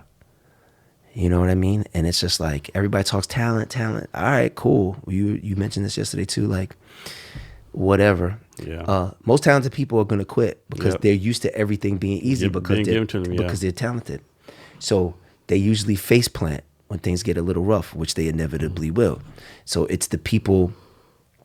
So I learned that talent comes from the Latin talentum, which means inclination, will, desire.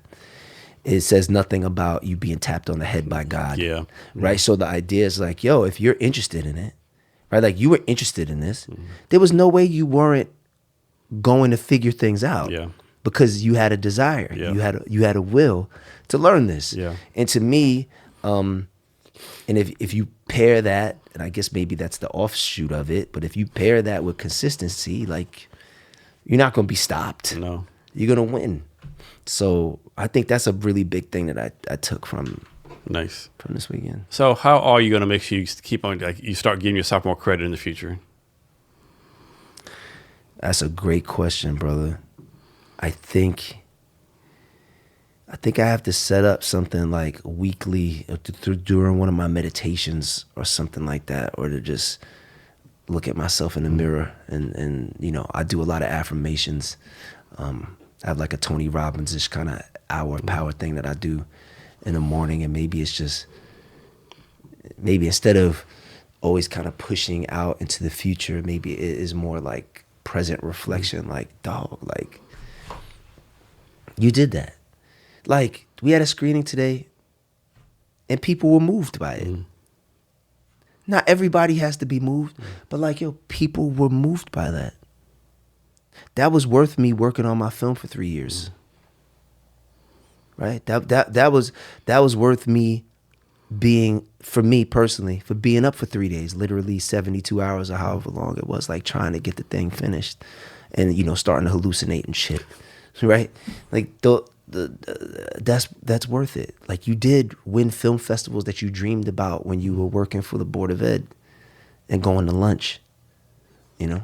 So you do a movie, from your point of view, what makes it a success, right? It's like, because you finish it and internally you felt, man, I made a great movie, or is it because you see people moved by it, or because the dollar bills come in, it makes a lot of money? Like, what makes, in your mind, what makes a successful project? I think that if anybody who knows how hard it is to make a movie, I think it's like part of it is just finishing it. It's pretty wild, and it's something to pat yourself on the back about. But it also is like the way people respond to a thing, and to have screened this a few dozen times, and to have a very, you kind of know what the reaction is going to be because it's happened so many times. I don't know if that answers the question, but I can say, like, that's a rewarding feeling. Like, even to come into this space today, I wasn't nervous. I was excited to share it because I know, like, people really love it, you know? And not everybody's gonna love it, which, of course, we're humans.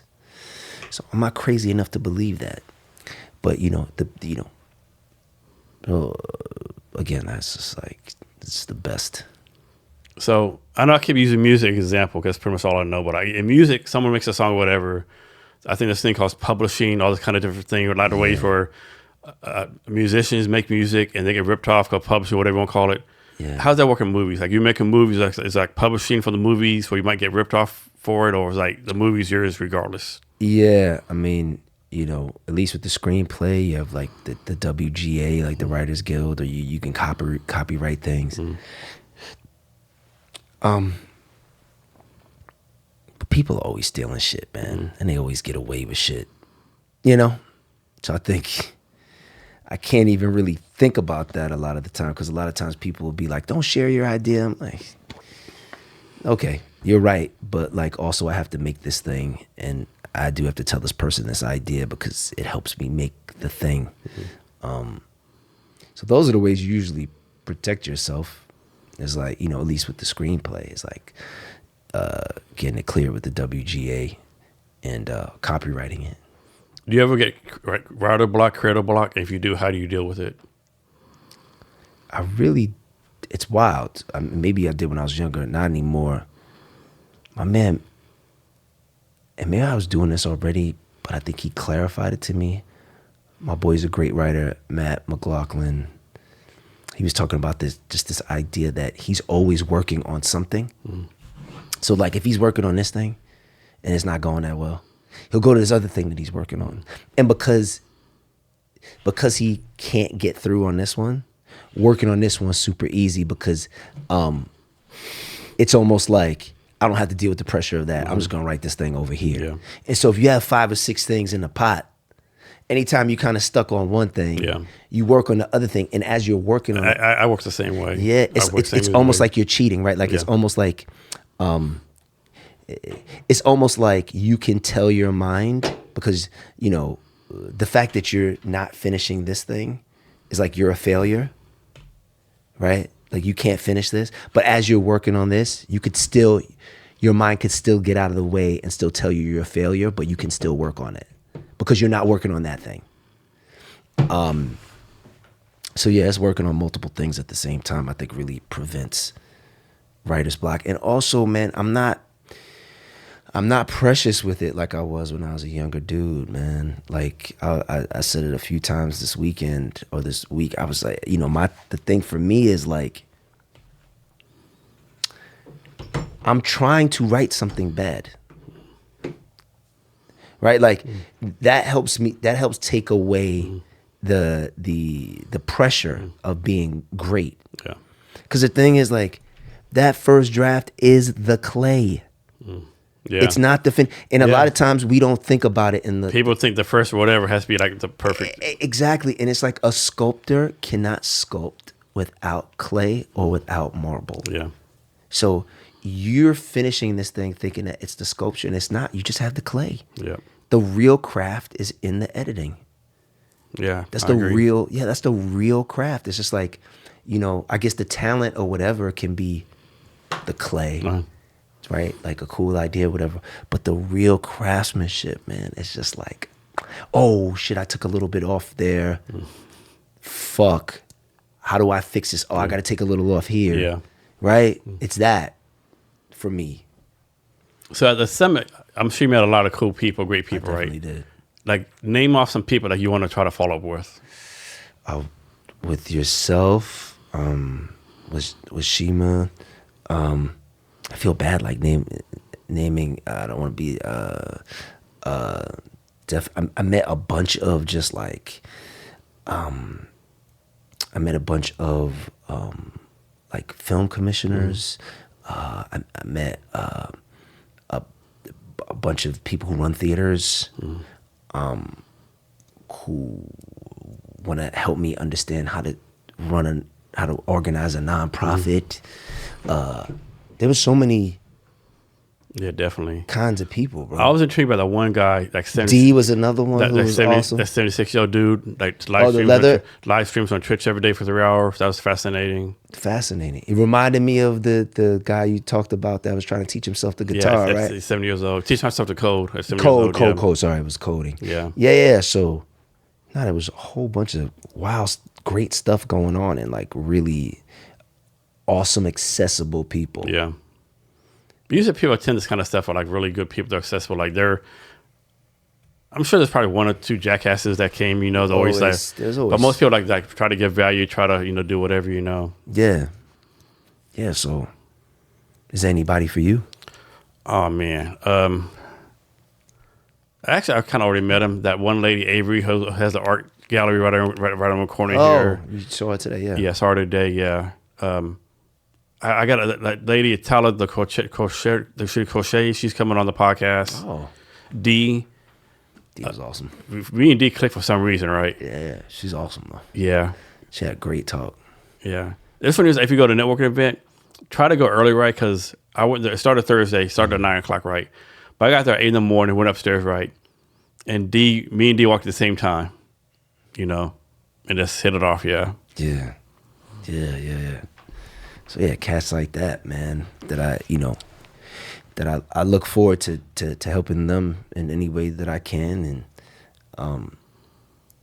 yeah, man, it was dope.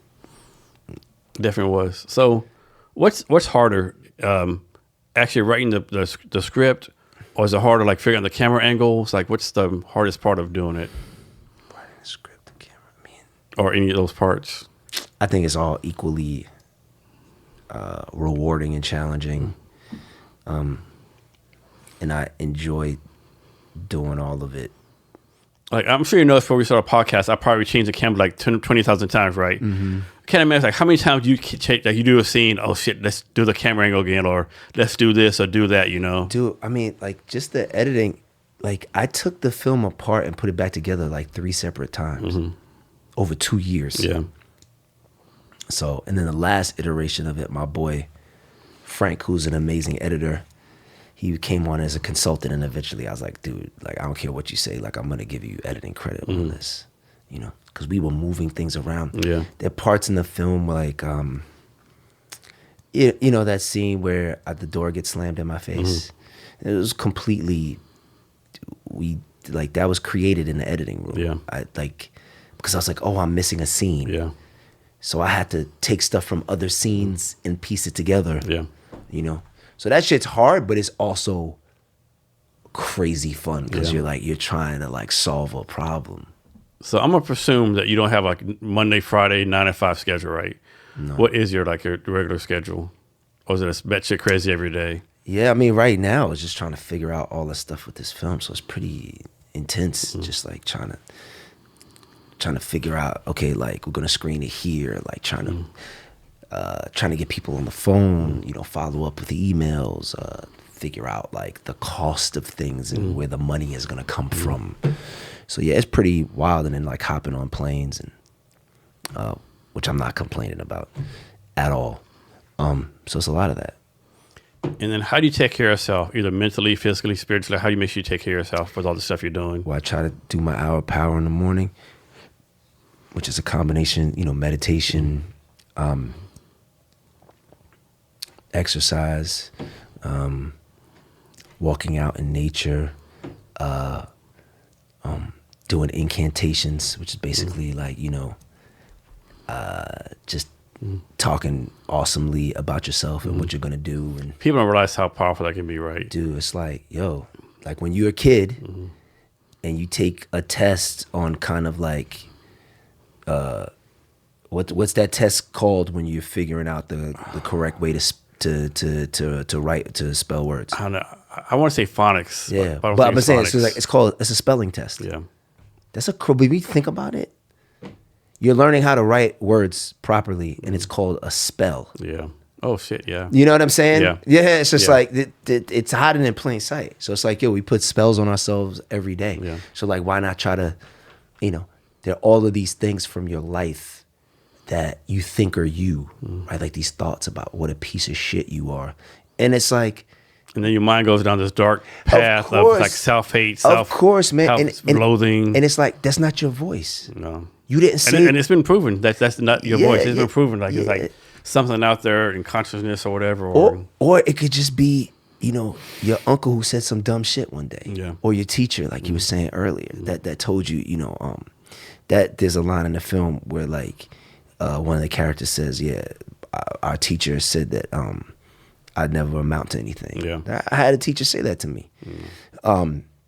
So it's all those things, and it's just like you don't control that narrative. It's in your head, and you think it's you, but it's like, no, these are the remnants of people in your life or other energies that are coming. So like, why not try to control that narrative and say like, okay, this is happening, whatever, but I'm gonna start saying this shit now, and I'm gonna say it with so much power and so much enthusiasm and so much emotion that eventually, when I'm at rest and I'm at stasis, the thought that comes to my mind is, yo, you have creative genius. You're fucking awesome.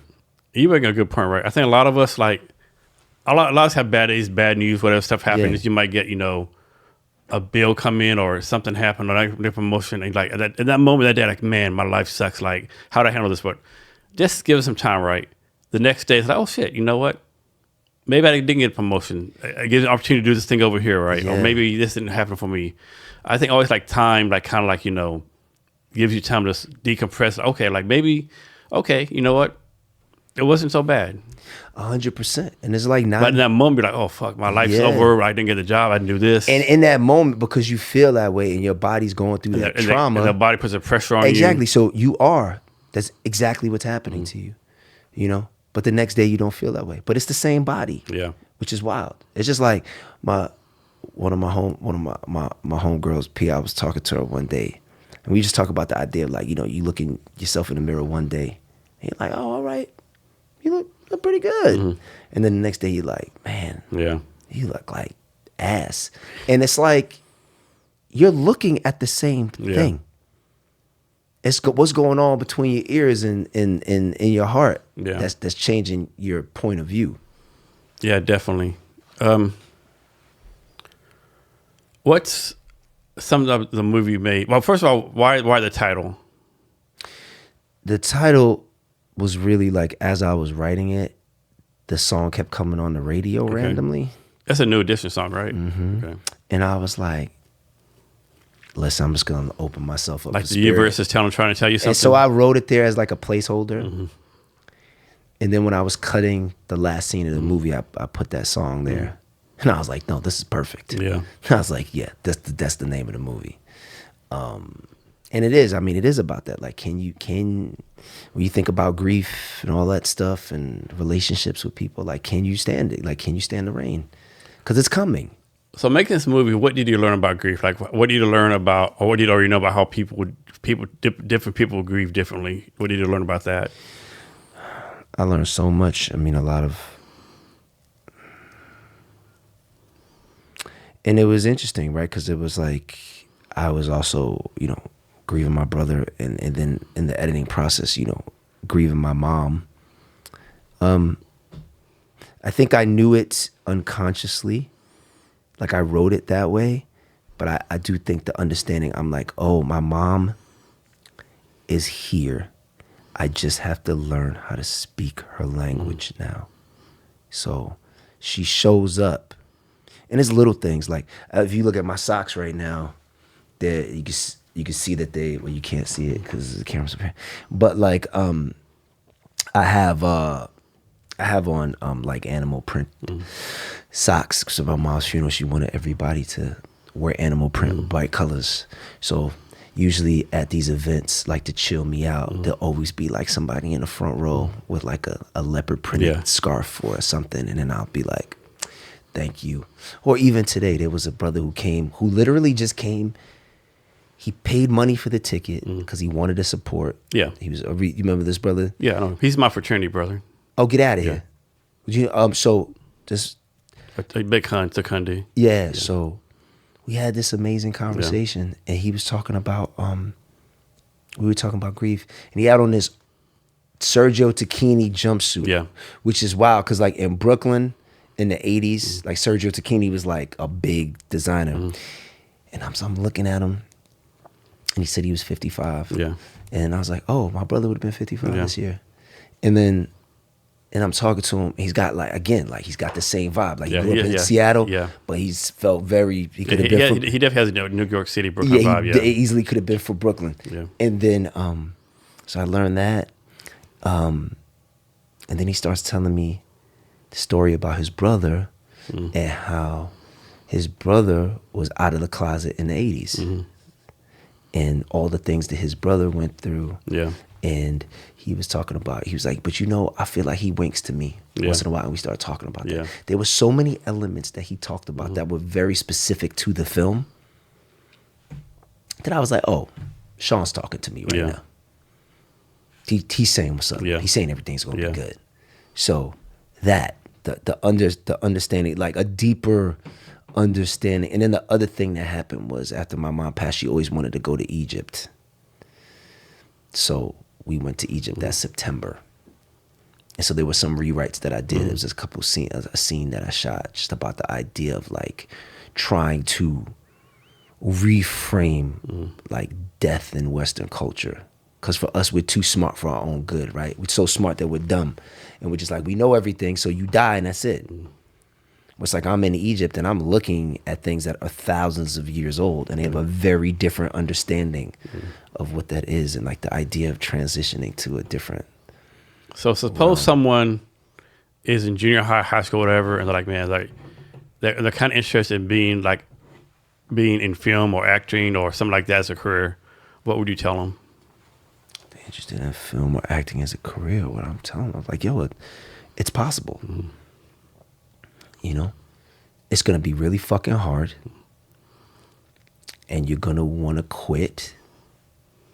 I mean, fucking a week and a half, I think last week, I was just like, fuck,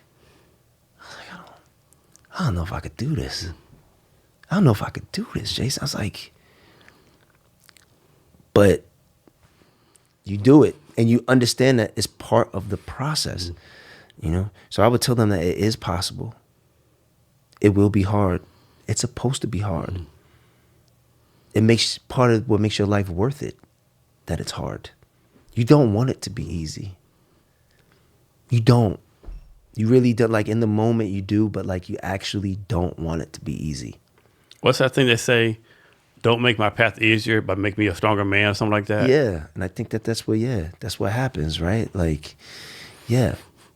Who wants to watch, and this is the thing, like, who wants to watch a movie where the protagonist, the lead of the film, has an amazing life? Yeah. In the first act, and in the second act, their life gets even more amazing. And in the third act, can you believe it? It's even more amazing than they ever thought was possible. That shit, nobody would watch that shit. Because we all understand, like to your point, the bigger the obstacle, the better and bigger person I have to become, or I don't like saying become as much as I like saying like shedding the shit. Just shedding more shit so that I could live more in what I am. And that's why Spider-Man's been so popular through all these years, right? His story, you know. I mean, all of these. I mean, that's the other thing too, man. With a lot of these where the superhero movies go wrong, is when they make it about the superhero. Yeah. For me, it's always about the villain. Yeah. Your story will only be as good as the obstacle. Yeah. Right? So when you have like a 3-headed dog in the Hulk movie, nobody's fucking with that. No. Because it's like, what the fuck is this? But when you insert Thanos, you're like, oh shit, this is dope. Or the Joker. Yeah. And it's like, oh, this movie's worth it. Because of the villain. And a lot of times the villain is just a reflection of some version of yourself, right? Some part of yourself that you have to defeat. I wish sometimes the villains would win more in movies. You're also the person that wants to see Darth Vader go ham for 5 years. Yeah, no, right, yeah. There's a pattern. No, I hear. It's too predictable sometimes, you know. Yeah. Or like, I mean, that was what was cool about the Empire Strikes Back, right? Like the idea that shit just got dark. Yeah. But I do think, I mean, I'm a person that really believes in my own palette. I just believe there's so much darkness in the world. And I think that human beings, like we've been really lucky as Americans to not have bloodshed on our land. I mean, there's no missiles coming in, you know. So there's no, you know, like. But that's why I think a lot of dark shit, like, you know, like you think about like an indie movie. And it's like, oh, somebody's going to die in the end with a needle in their arm. You know what I mean? Or somebody's going to get their head blown off because life fucking sucks. Yeah. And it's like, bro, the person who made that movie, your life doesn't suck like that, bro. No. Right? But you have so much privilege that as a human being, we're wired to feel pain that you have to create something so that you feel, as opposed to now where we've been through a pandemic, right?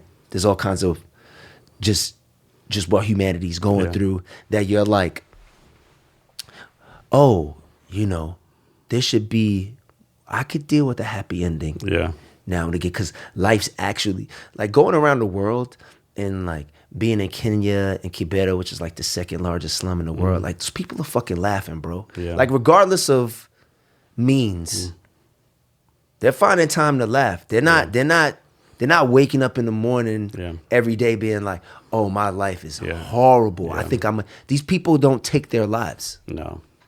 Right? Yeah. And also, this is not an indictment of anybody dealing with any kind of mental health stuff at all. Yeah. I'm just talking about our culture where, like, I always go back to this because Frank Capra, who made It's a Wonderful Life, one of the great directors, you know, Mr. Smith Goes to Washington, whatever. There was this great doc on HBO. I forgot what it's called, The Four That Left or Came Back. I forget, but it was talking about this group of directors that had to go during World War II to shoot propaganda videos for the government. And Frank Capra was one of those. I think he was in like Dachau or something like that, and had to film like 100,000 like dead bodies, and came home and said, I will never make another piece of art without hope, without a happy ending, for lack of a better term. Again. Yeah.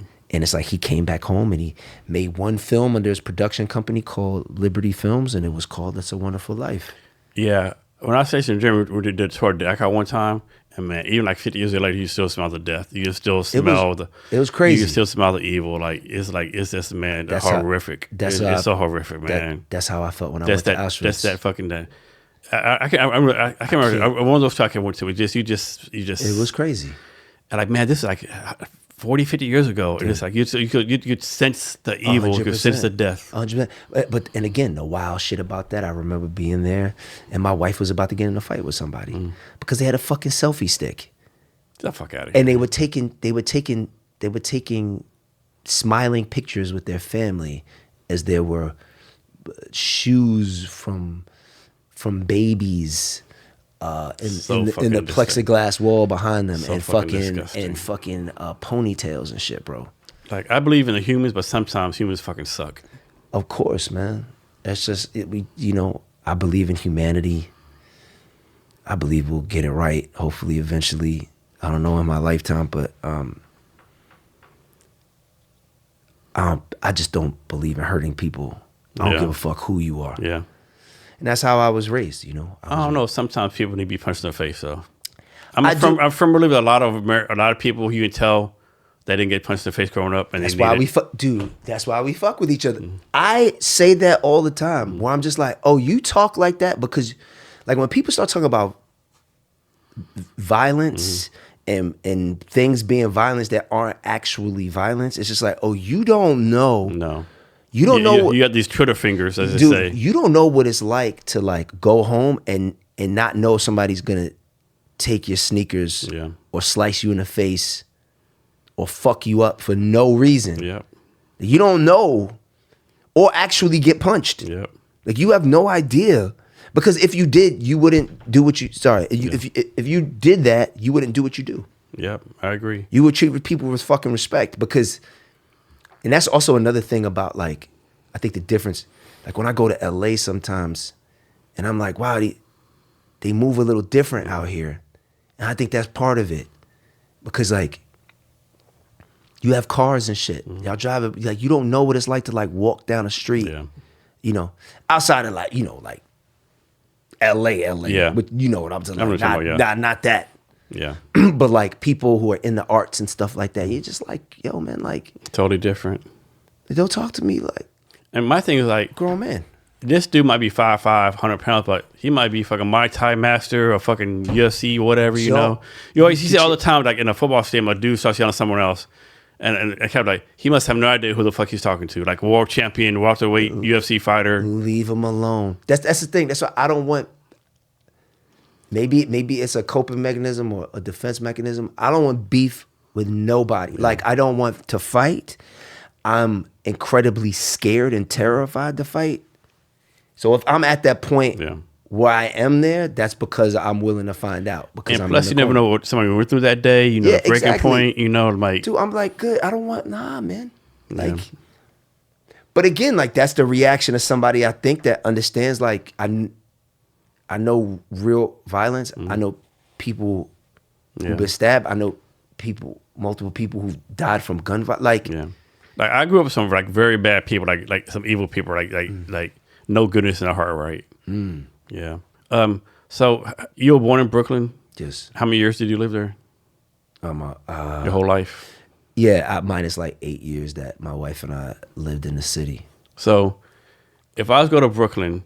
You were my tour guide for 3 days. Yes. What would you have me do? What would I have you do if we were a tour guide for 3 days? I mean, I'd take you to all take you to the Brooklyn Museum and the Brooklyn Public Library, and I probably would take you to the neighborhoods and try to get you the best food that I know in that neighborhood. It's not like it once was. Because I always say that Brooklyn, in a way, was beautifully segregated because you could go and find any kind of authentic food. From a culture, it's kind of wild saying that. But we still did kind of like come into different territories. Definitely got to get you some good, like really good Caribbean food in Flatbush where I'm from. Get you some great pizza. Yeah. Come on. Get you the staples. Yeah. Get you a dirty water dog just because you got me a hot dog here. And then like, yeah, man, you know, take you to the tourist spots. Yeah, but we would go to some not tourist spots too. And I'm trying to think when my boy Vitus is here from Vienna and my other friends when they come out of the state country. Yeah. So talking about hot dogs, talk real fast about your experience with the Seattle hot dog. Yeah, I loved it. Yeah. I mean, I think New York takes an L on that one. Yeah. I think we take few L's. We'll take an L on the hot dog. Hot dog with cream cheese. Never thought about that combination. And I put cream cheese on a lot of stuff.